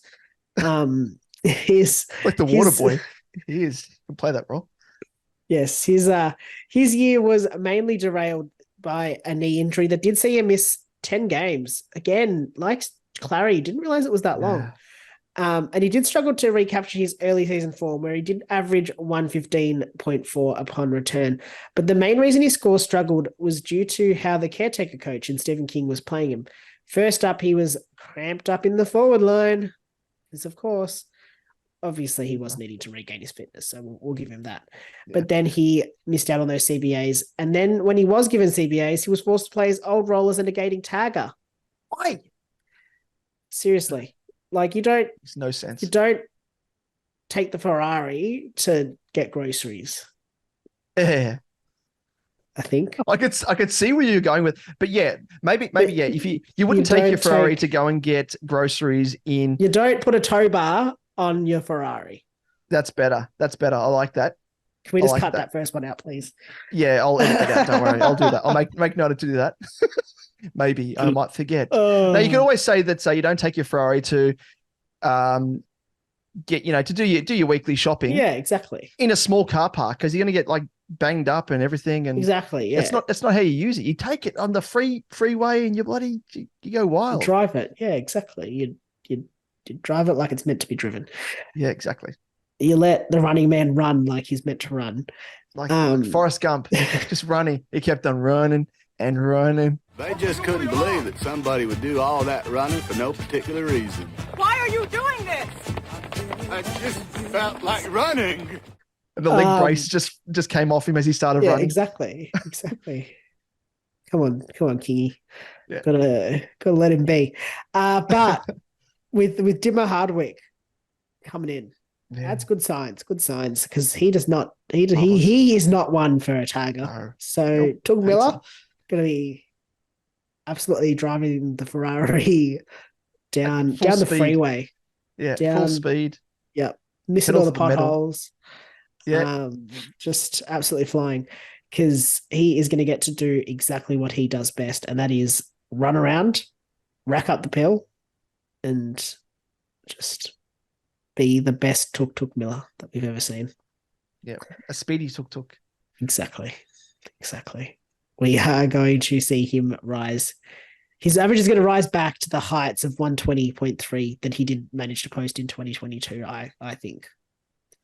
Yep, 100%. He's going to be almost a lock and load. This could be another Jack Steele. Knock on wood, it's not. But it was obviously at a juicy price point that I started him at.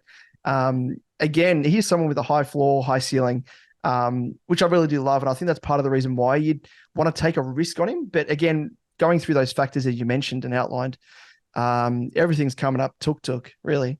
So I am keen as a bean.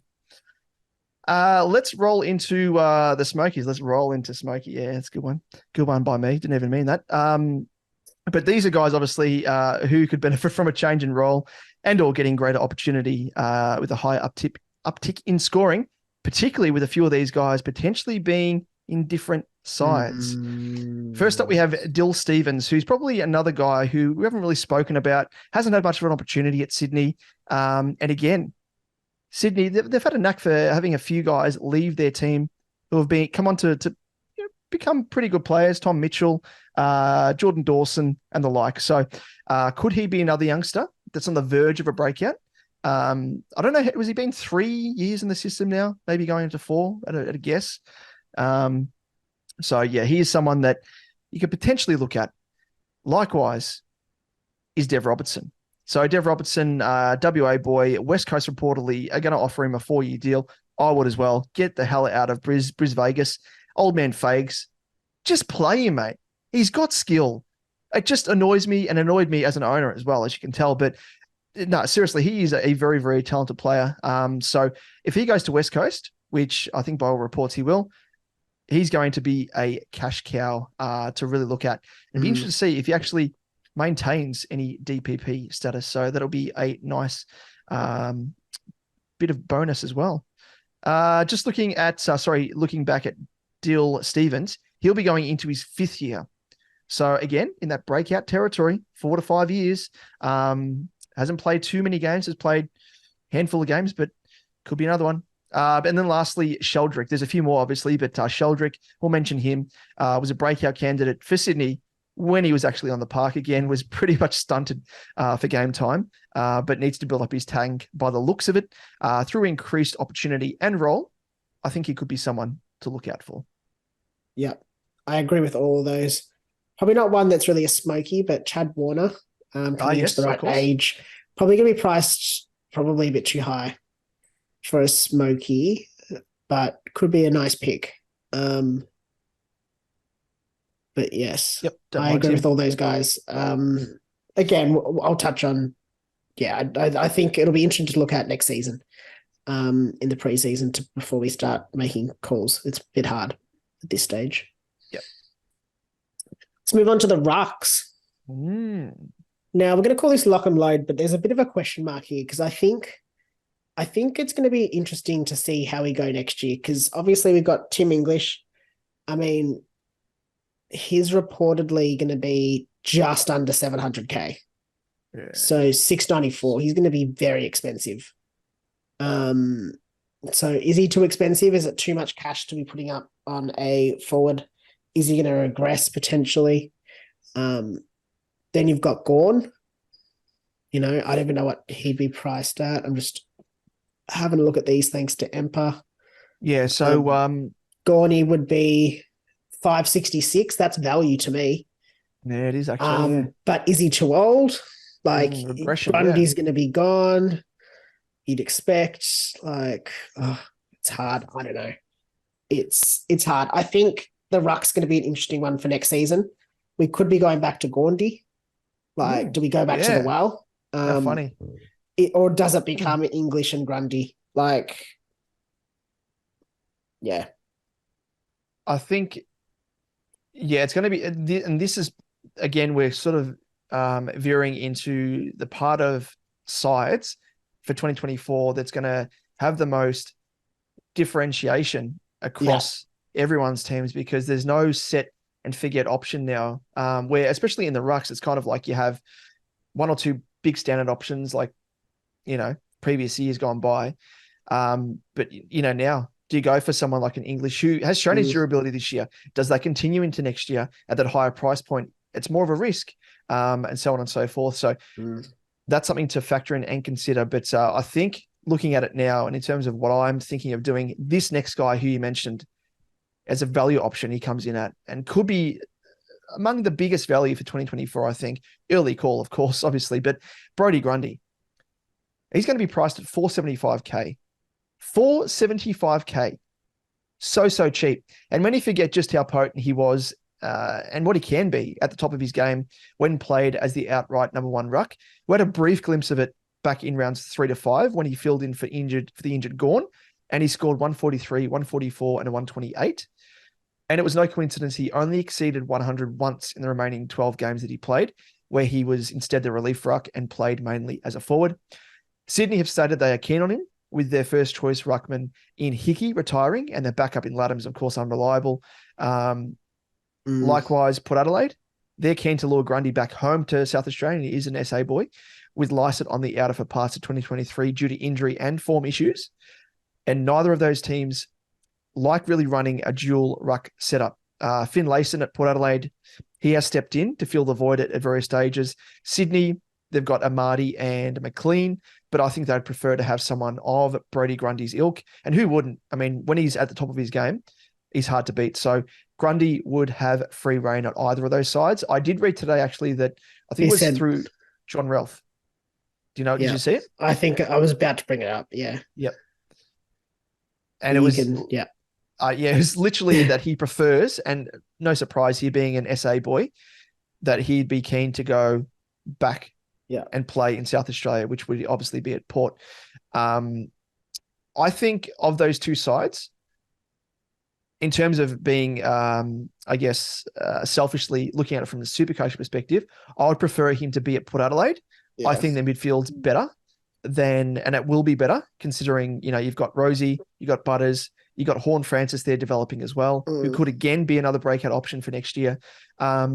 Really, really good players and candidates and a good midfield. Sydney have a good midfield in their own right. But Goulden's more of a wingman nowadays. They've got Warner, they've got Parker aging. I don't know. So yeah, I think selfishly, I would love to see him at Port Adelaide. So if that is the case, I am absolutely licking my chops, and I'm almost ready to lock him in at this stage, provided, of course, that his durability and his fitness is at its full peak heading into next year.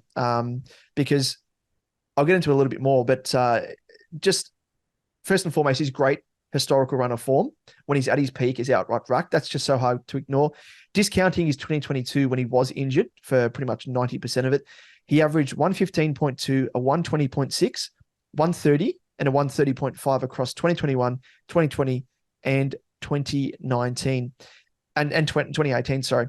So if you can average anywhere near those numbers, it's fair to say you'll be picking him up at a handy discount of at least 100K minimum if he can reach those averages, at least a 115. So I think he's almost a lock and load. And in that case, he'd be an R2. It's then a matter of deciding, well, with that extra savings in cash, could you then pour it into English, for example, because it's at a higher price point? So if you're making a saving, in one part of your side or in one player, can you then potentially invest in a higher priced option like an English or a Gawn? Yes, I think so. I'm gonna go hard on this. I will almost say, provided, as you said, provided he is fit. If he is at a different club, if he is at Port Adelaide or Sydney, I can't see why we wouldn't be starting Brody Grundy. Like, I would almost put him as a lock. Yep. Provided he is obvious. I mean, fitness is a given. Like, that's any player. If they're not fit, I'm not picking them. But if he is a different club, I think he's a lock. Yep, hands down, for sure. And I can't see him staying at Melbourne. Like, I can't see him being there. I think that they'd prefer to see him because he's actually such a nice bloke as well. Obviously, I worked with him when I was at the Pies, and he's someone that you'd love to have around the club. And I think, considering that, he wouldn't put anyone offside. And I think amicably, they'll just be like, "No, let's come to an agreement." And you're not going to get much of an opportunity at the D's like we thought you would. Which, kind of looking back, it was a silly trade anyway for Melbourne. It didn't really make sense. It didn't at all. Like, we spoke about it as well. And he's not much of a forward, really. He's just a ruckman and almost an extra midfielder in the way that he plays. So with Gawn already being there at the helm was very, very strange. But as you said, he could be a lock and load. Yeah, agreed. Now let's move on to the Smokies. And I mean, there's always a lot of players, like a lot of rucks that, we can be considering. Briggs could be a Smoky, potentially. The likes of Draper, TDK, all those guys could be options. But I think a good Smoky that we can consider is Sean Darcy, especially if he does get a trade across to Geelong. We've seen what he can do. Like, he's a decent ruck, and I think potentially being based in Melbourne or based in Victoria with a lesser travel load, could see him just absolutely flying. Sometimes that change of scenery can just take them up to the next level. So that'll be interesting to see. I probably wouldn't necessarily be touching him at this stage, but one to consider. The other one as well, and it's going to be very, very similar to, remember Naismith, who was around about that 250 mark or thereabouts, and people started him in R2, obviously went down with a knee injury, but someone who could be around about that mark, and don't know his full price. I don't know if Emper's listed him there, but Jordan Sweet, he's now priced at 350, didn't actually play a game this year, so will get a discount. Don't know if he's going to be below 300K, but for those who like to live dangerously, and all reports are he's going to be, cherry-picked by another side, desperate for a ruck. Maybe Geelong go for him. Maybe Sydney go for him if they miss out on Brodie Grundy. So he might be another one to look at as well. But there's a few other options, as you said, which we'll delve into at some point during the preseason. Yeah. But let's round it out. Oh, sorry. Yes. Did you? No, that was it. Yep. Let's round it out with the forward to finish. And let's kick it off with a lock and load. And Sam Flanders, we're both familiar with this boy. And he could be someone that we'll look back and say that we saw this coming. We saw it coming. We were ahead of our time, and we'll continue saying that anyway, even if we weren't. We were. But we were actually. And he is going into next season as a mid-forward. He's keeping that DPP, thankfully. And at a price point, a juicy price point at $487K for 2024. So he's going to be, I reckon, the most selected forward in SuperCoach. He could be the Errol Goulden of 2024. I'm going to say that right now. Mid-forward status. Increased opportunity, showing his wares like Goulden did, that you pinpointed, Liam, with your crystal ball, of course. But from round 15 to 24, he averaged 106.1 with scores across that time, including 100, 119, 125, 113, 130, and a 121. And this increase in scoring correlated, as we said, caretaker coach King shifting him from his high half forward role into the engine room with 38.2% CBAs across those 10 games, compared to 7.75 in his previous 4 games before he was dropped to the VFL by Stewie Jew. Gee whiz. He just couldn't see the talent, the writing on the wall for good old Ned. As a fifth-year player in 2024, he does fit the statistical breakout point aligned, say, with Tom Green, LDU, who we spoke of, and like we saw this season, who benefited from increased opportunity, which Flanders started getting in the back part of 2023. So he's virtually a cheat code, I think, heading into 2024, much like Hayden Young. So I am very, very excited for him. I agree. I won't have FOMO this time with Sam Flanders. Nope. Because I'll be starting him, and I won't be thinking about FOMO with Sam Flanders. But yes, I mean, there's not much more to say about him. I think what we've seen this season, he reminds me a little bit of Goulden there, where you can kind of see what's going to happen. It'll come down to their how Dimmer does want to play him as well, I guess. But you'd think that the way that he's been playing in recent weeks, that they'd want to continue that and let him shine, I guess, in that role. Let's move on, though, to the value option. And probably more of a lock and load, but it comes in at a pretty good value price, considering we know what his score can do in comparison to the price point of $539K. And it is Luke Jackson, who will be a ruck forward. We saw what he's capable of when he was handed the outright ruck mantle while our boy Hodor was out injured, and it translated to scores of 187, 173, 124, 123, and 101. The best part is that he will be keeping his DPP status as a ruck forward for 2024. So will be among the most selected in our forward lines for the season, and will provide instant cover in the ruck line, which is a bonus. His scoring ceiling may be capped once Hodor returns, but it will absolutely explode if Darcy is traded to Geelong, like some of the media have speculated. If Darcy's not there next year, then I just think you have to pick Luke Jackson as your F1 or 2 or whatever he ends up being, but as a forward. Yep. 100%. And yeah, similar to like a Darcy, people are wrestling. Do I go with Darcy Cameron? Do I start with him? Won't need to anymore. Which I don't think we can anyway. Darcy Cameron will be a ruck only, but thank God for that, because he's done me over in my bloody league finals. But yeah, Luke Jackson, just having that DPP eligibility, as you said, it's just going to be super, super handy. That's for sure. And rounding us out, Liam, for the Smoky, he's got a few up forward. And again, as we spoke of with the ruck line, the forward line is going to be, outside of these two guys here, from F3 to F6, it's going to be very, very different, I think.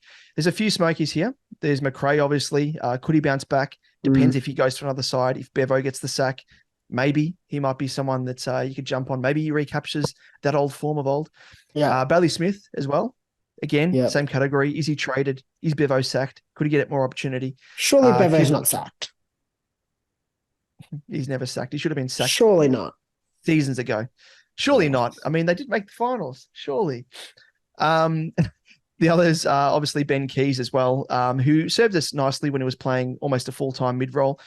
It begs the question as well, Matt Crouch, who's someone we could have spoken about in the midfield as well, because he's pretty much a certainty to be at a different club. If he does go, does that mean that Keys gets an opportunity back into the midfield full-time? Who knows? As a mid-forward, that'd be handy. Shea Bolton, increased opportunity. Maybe. Does Dusty go to Gold Coast? Does that free up even extra time in the midfield for Bolton? He's kind of an enigma that I don't trust. No. So I don't know. But yeah, he's someone that people might be keen on. Tom Lynch and Liam Ryan as well. Liam Ryan, is it? I always get these confused. Yeah, Liam Ryan from West Coast, who might get a bit of a discount on his price. And likewise, Tom Lynch, considering they were injured for a bulk of the season. So they could be sort of high-priced rookies, mid-priced options that, barring injury, could make us some handy cash and maybe even operate as an F6 type player. Yep, I agree. Before we jump into captaincy, Damon, yes. I want to talk about this theory. It's from Pig Mentality. Check it out on Twitter at @pig_mentality. He's got a recent post from the 28th, so 20th of August at 4:22 p.m. And basically he's just sort of created this idea, not created this idea, but sort of found this correlation between the breakouts and the games played. So if we look at this year, for instance, some of the breakout players we might be talking about are Noah Anderson, Caleb Sarong, Luke Jackson to an extent, Taron Thomas, Errol Goulden, Tom Green. They've all played between the 40 to 60 games prior to the 2023 season starting. So basically what you're looking for is players that have played 40 to 60 games before the next season, and they're the ones that are potentially going to be in that breakout period. So, I mean, Goulden's talk speaks for himself. Tom Green, likewise. Noah Anderson increased his average from 100 in season 2022 to 104, almost 105 in 2023. So we're seeing that increase in average and that potential breakout. So if we look towards this year, players that are in that 40 to 60 games, having finished the season at this stage, you've got Chad Warner, who's sitting at 59 games. Hayden Young, who we've spoken about, at 57 games. Will Day, 54 games. Sam Flanders, 44. Jai Newcomb, another one we could be considering, at 51 games. Nasiah Wanganeen Malira at 40 games. All these guys are ones that we could be considering for next season. So something to look at and consider before when you start looking at your side for 2024 is these are the kind of guys that we might consider as your what's the word I'm looking for? Your mid-price breakout players who might break into that top, 6 to 8 to 10 of their position. Yep, 100%. We spoke of it ever so briefly in the preseason about that because Jaden Popowski, who does some awesome statistical work, he's a guru on Twitter, does some stuff for the DT Talk Boys, or the Traders, as they're now known. And he went through and pinpointed as well. Mora's Magic also discussed it, and it was to do with the sort of number of games played, the years they've been in the system, and then obviously if it correlates with a growth in role, like with Hayden Young, for example, classic example there. Flanders. So all these guys, as you mentioned, are the guys that we'd want to be looking at as sort of the next tier coming up as breakout candidates, because they occur every single season, and it's just a matter of jumping on them at the right time.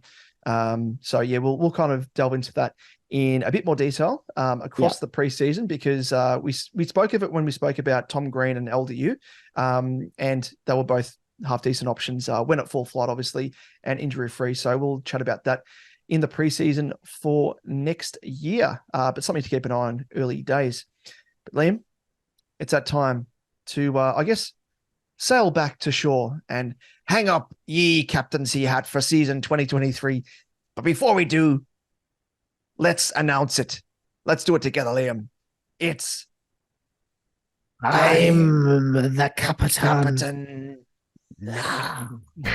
Look at me. I'm the captain now.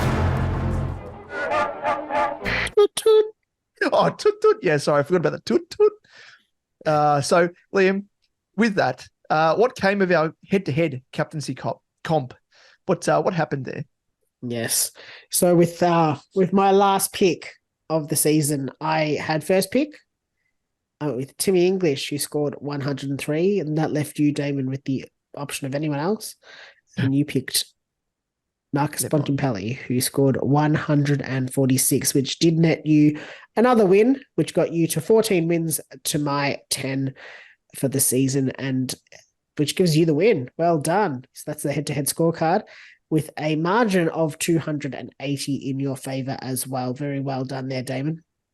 Clean sweep. Well, clean sweep. Let's hang up. It's already hanging up, actually. You can see it if you're watching on YouTube. It is, sorry, let me just go to the side there. You'll see my captaincy hat is already hanging up on the old framed poster of Juddy, Gibbs, Murph, Walker, Eddie Betts, and Cruiser. It'll be Cruz. All of our number one picks, and nothing to show for it. And Juddy, of course. But anyway, hanging up the hat and for another season, Liam. So it's going to be, I actually might go and wear it out in public. What do you reckon? Just get some extra wear out of it? Yeah, wear it around. Wear it when I'm flying my my private jet and in my yacht, sailing, of course, as well. Yeah, just, go into like Coles and ask people to skip the queue because you're like a captain and you need to get back because I'm the captain now. Because you need to get back to the ship quicker. The ship that I parked in the car to the private jet that's parked on the roof. Exactly. Yeah, actually, I might take it to where I would fit in because Ash and I, the wife, of course, we're heading on our honeymoon in October, and I wouldn't look out of place at Vegas. I reckon if I was wearing that around, I reckon people wouldn't even look twice at me. No, they'd be like, "Yeah, he's meant to be here." Yeah, just a captain. You know what? Just wear it at the airports. Just see where you can get. Because it definitely looks like a legit captaincy hat. 100%. A captain's hat. Yeah. You look like you're gonna be a pilot. Yeah, a pilot and a pirate. Be like that Simpsons episode where Homer's drinking at the pilot's bar. Yes. And they make him fly a plane because he's not drunk. Yeah, exactly. That'd be me. That'd be me. Yeah, I might do it. I don't know if Ash is going to let me pack. She's imagine like just me unpacking my suitcase and she's like seeing a captain. Just that. That's all you've packed. Yeah, that's literally just an empty suitcase with the hat. That's all I need. That'll get me into anywhere. Exactly. Thinking I'm a pilot. Classic. It'll be like Catch Me If You Can. Like pretending to be a pilot. Is it also like, how there's the theory that if you wear high vis and carry a ladder around, you can just get into anywhere? Oh, yeah. Yeah, it's true. So just test this out. Get the hat. See if you can get into anywhere you want. Exactly. We're actually heading to some line. We're going to an NFL game in New York as well. Oh, yeah. So I might actually waltz in there, and they've got like big respect for like the Marines and anyone serving. They might see me with the captain's hat on, and they'll be like, "Are you the captain of like a ship? Because you're part of the Navy." And I was like, "Well, I could be." And then they could put me up in you can say front row you're seats. the captain now. Exactly, and I just say I'm the captain now and get in anywhere. The perks. But until next season, Liam, it'll be hanging up, and I'll be walking around with a bit of a limp, peg leg, hook, patch over the eye, and we'll look out of place until then. But Liam, before we wrap things up and put a bow on season 2023, we have some league and group results to run through and winners to crown. So let's kick it off with the SuperCoach Edge Cup group. Yes. Our SuperCoach Edge Cup public group winner is, drumroll please, Adam with his team All Too Hard, who came home with an absolute wet sail. Well done on that, mate. He had a round score of 2,773 and went from 21st place up to 17th. So absolutely solidified that top 20 finish. Yep, 100%. Well done there to you. And I think was he pretty much like in front for most of the season? I think so. We'll have to go back and check. Yeah. Yeah. Maybe we'll do it for next season. And might even try and get him on maybe for a bit of a chat across the preseason if he's keen to jump on. Likewise, this next guy, who we'll talk about in the Patreon exclusive group side of things. But first, the top scorer for the round in our SuperCoach Edge Cup public group was the Candy Merchant. Round score of 2,878 and round rank of 33rd overall. So absolutely smashed it. Overall rank was 7,608. And the name is Todd. Hot Toddy that applies. Hot Toddy here with his the Candy Merchant, selling candy left, right, and center. He did on the weekend. So well done. Nice way to finish off the season, mate. Very well done. So now let's look at the Patreon exclusive group. Now, it was an absolutely hard-fought affair between Damon, yourself, and Jonas Goat. Yes, you. And the winner, the final winner, who is it? Is it you, Damon? Or is it T Prostitutes Inc.? It is T Prostitutes Inc. Sorry, Damon. But Jonas Goat, he came home with a wet sail. And you, Damon, I'm gonna be harsh. Yep, you capitulated. Yep, with Doc. That's true. Continuing your lack of primos or just the primo outs, with on top of Walsh for the previous 4 weeks and Dacos as well. He was just too good, taking out top spot by 346 points in the end. Damon, you got close. You were 91 points behind a couple of weeks ago, so not too bad. He was teasing me. That's what it was. It was literally just dangling the carrot. And he's like, "Here, grab it," and then just kept running. And I think he said at one stage, he's like, "Nah, don't worry, you're going to catch me. I'm going to cop a 0." Next minute, he's like got a spare trade and traded someone in or had someone that could fill in of decent worth. So. You got me, Jonas. Well done. Well done indeed. Tip of the cap to you. His dominance there, like this just shows it. He also nabbed the highest score for the round in round 24. So his score was 2,715, which saw him with a ranked 364th for the round. Gee whiz. Well done there. And tip of the cap, of course, to you, Jonas Goat. And thank you as well for all your support, tuning in to our lives and tuning in, of course, to podcasts and vodcasts on the weekly. You are a good source of humor, of course, in the live chat, throwing out your unique nicknames for players and it's kind of just teetering on the edge of going over the line, as we always do here. So you're quite welcome to do so. So thank you for your support. But Liam, in terms of our Patreon exclusive SuperCoach Edge Cash League, now Matthew, aka Empire, as we all know him, was facing off against me. Yeah. Both teams did struggle with Matt copping a donut due to Chessa, your boy, or your my boy, your black sheep of SuperCoach not being picked. And likewise, I played with a virtual donut with Chincotta's 26, which was very Chessa-like, ironically, filling in for the injured Doc. But thankfully, that didn't prove the difference with my team victorious by 82 points with this final scores, 2,616 to 2,534.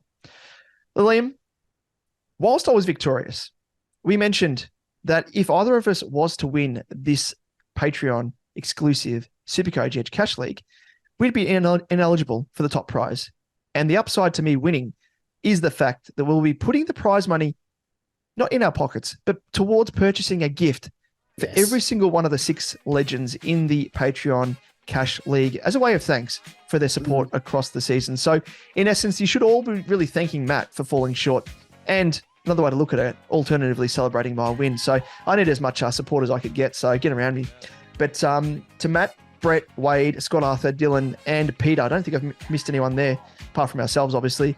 We can't thank you enough for your next level support. Many of whom have supported us from year one right through until now. So Rusted On fans, Rusted On supporters, and you are all true legends. I mean, we are grateful for everyone tuning in, whether it be through the podcast and vodcast, but with this, they support us financially as well in some way, shape or form, and get to participate in the Cash League, of course. And they get to benefit from this. And if you can slide into our DMs, which a few have, looking for potentially triple chili pie type pics, feet pictures, all that sort of stuff, as we know, Liam, you can slide into our DMs on Facebook or Twitter, and you can let us know your postal address. That'd be great.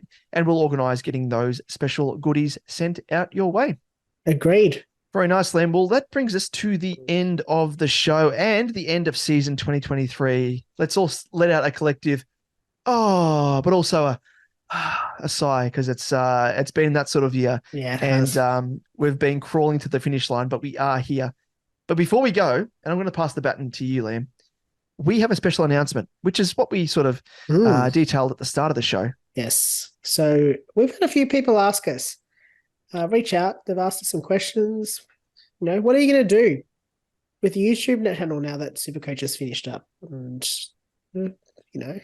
what are we going to do? There's still finals going.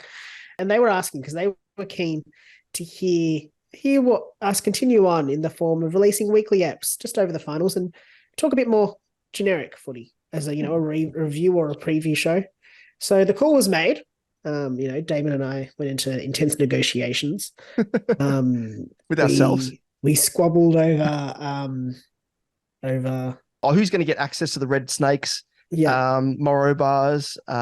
Exactly. There was, some intense negotiations, but we have made the call and we have answered.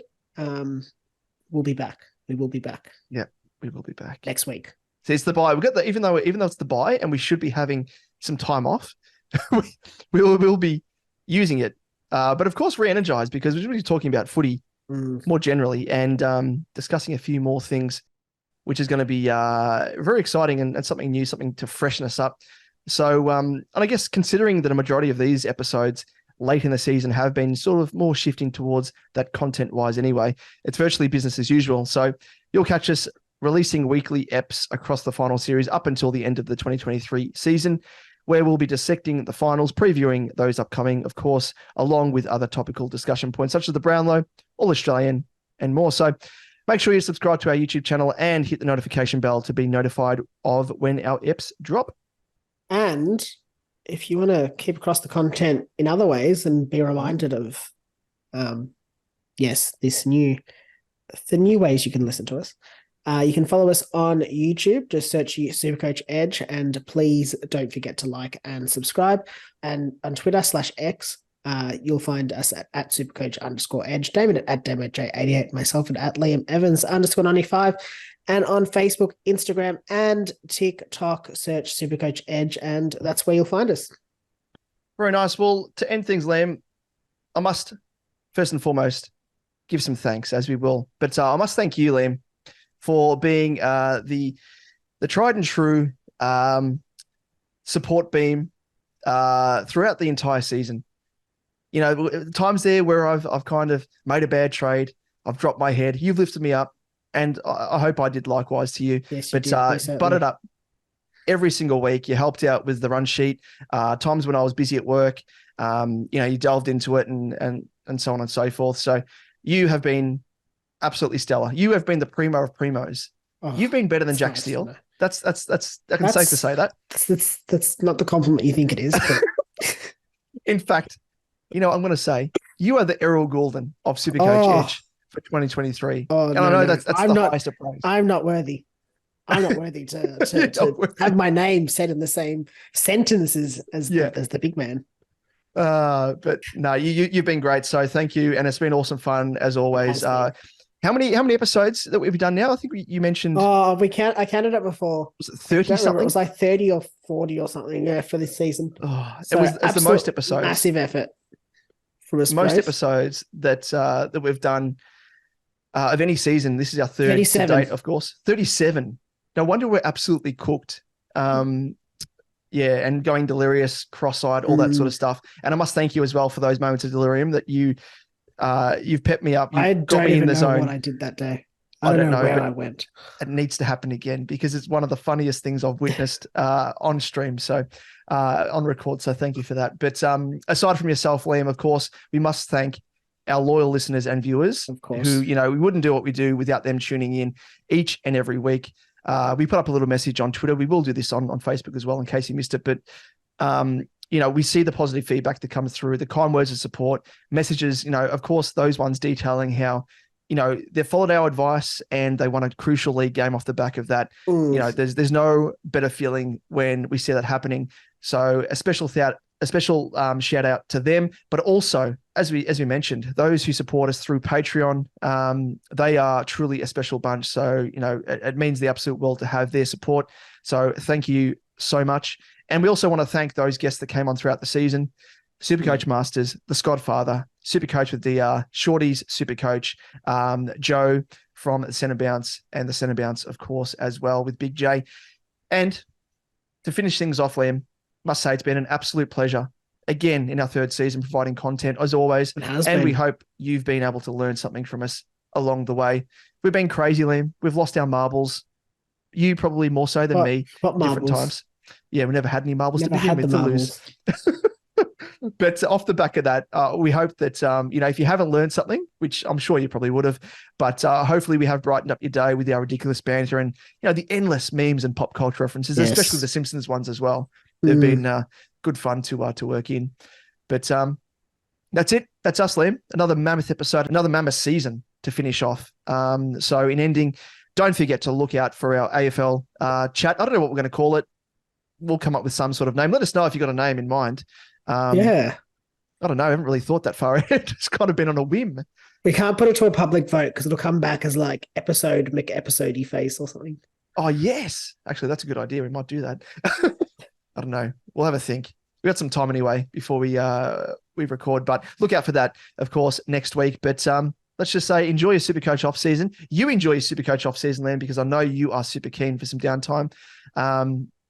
Who knows if we do AFLW fantasy, we might do that. I'm probably going to jump straight back in, let's be honest. Yeah, we're absolute nuffies. Just any form of fantasy, SuperCoach, we're going to do it.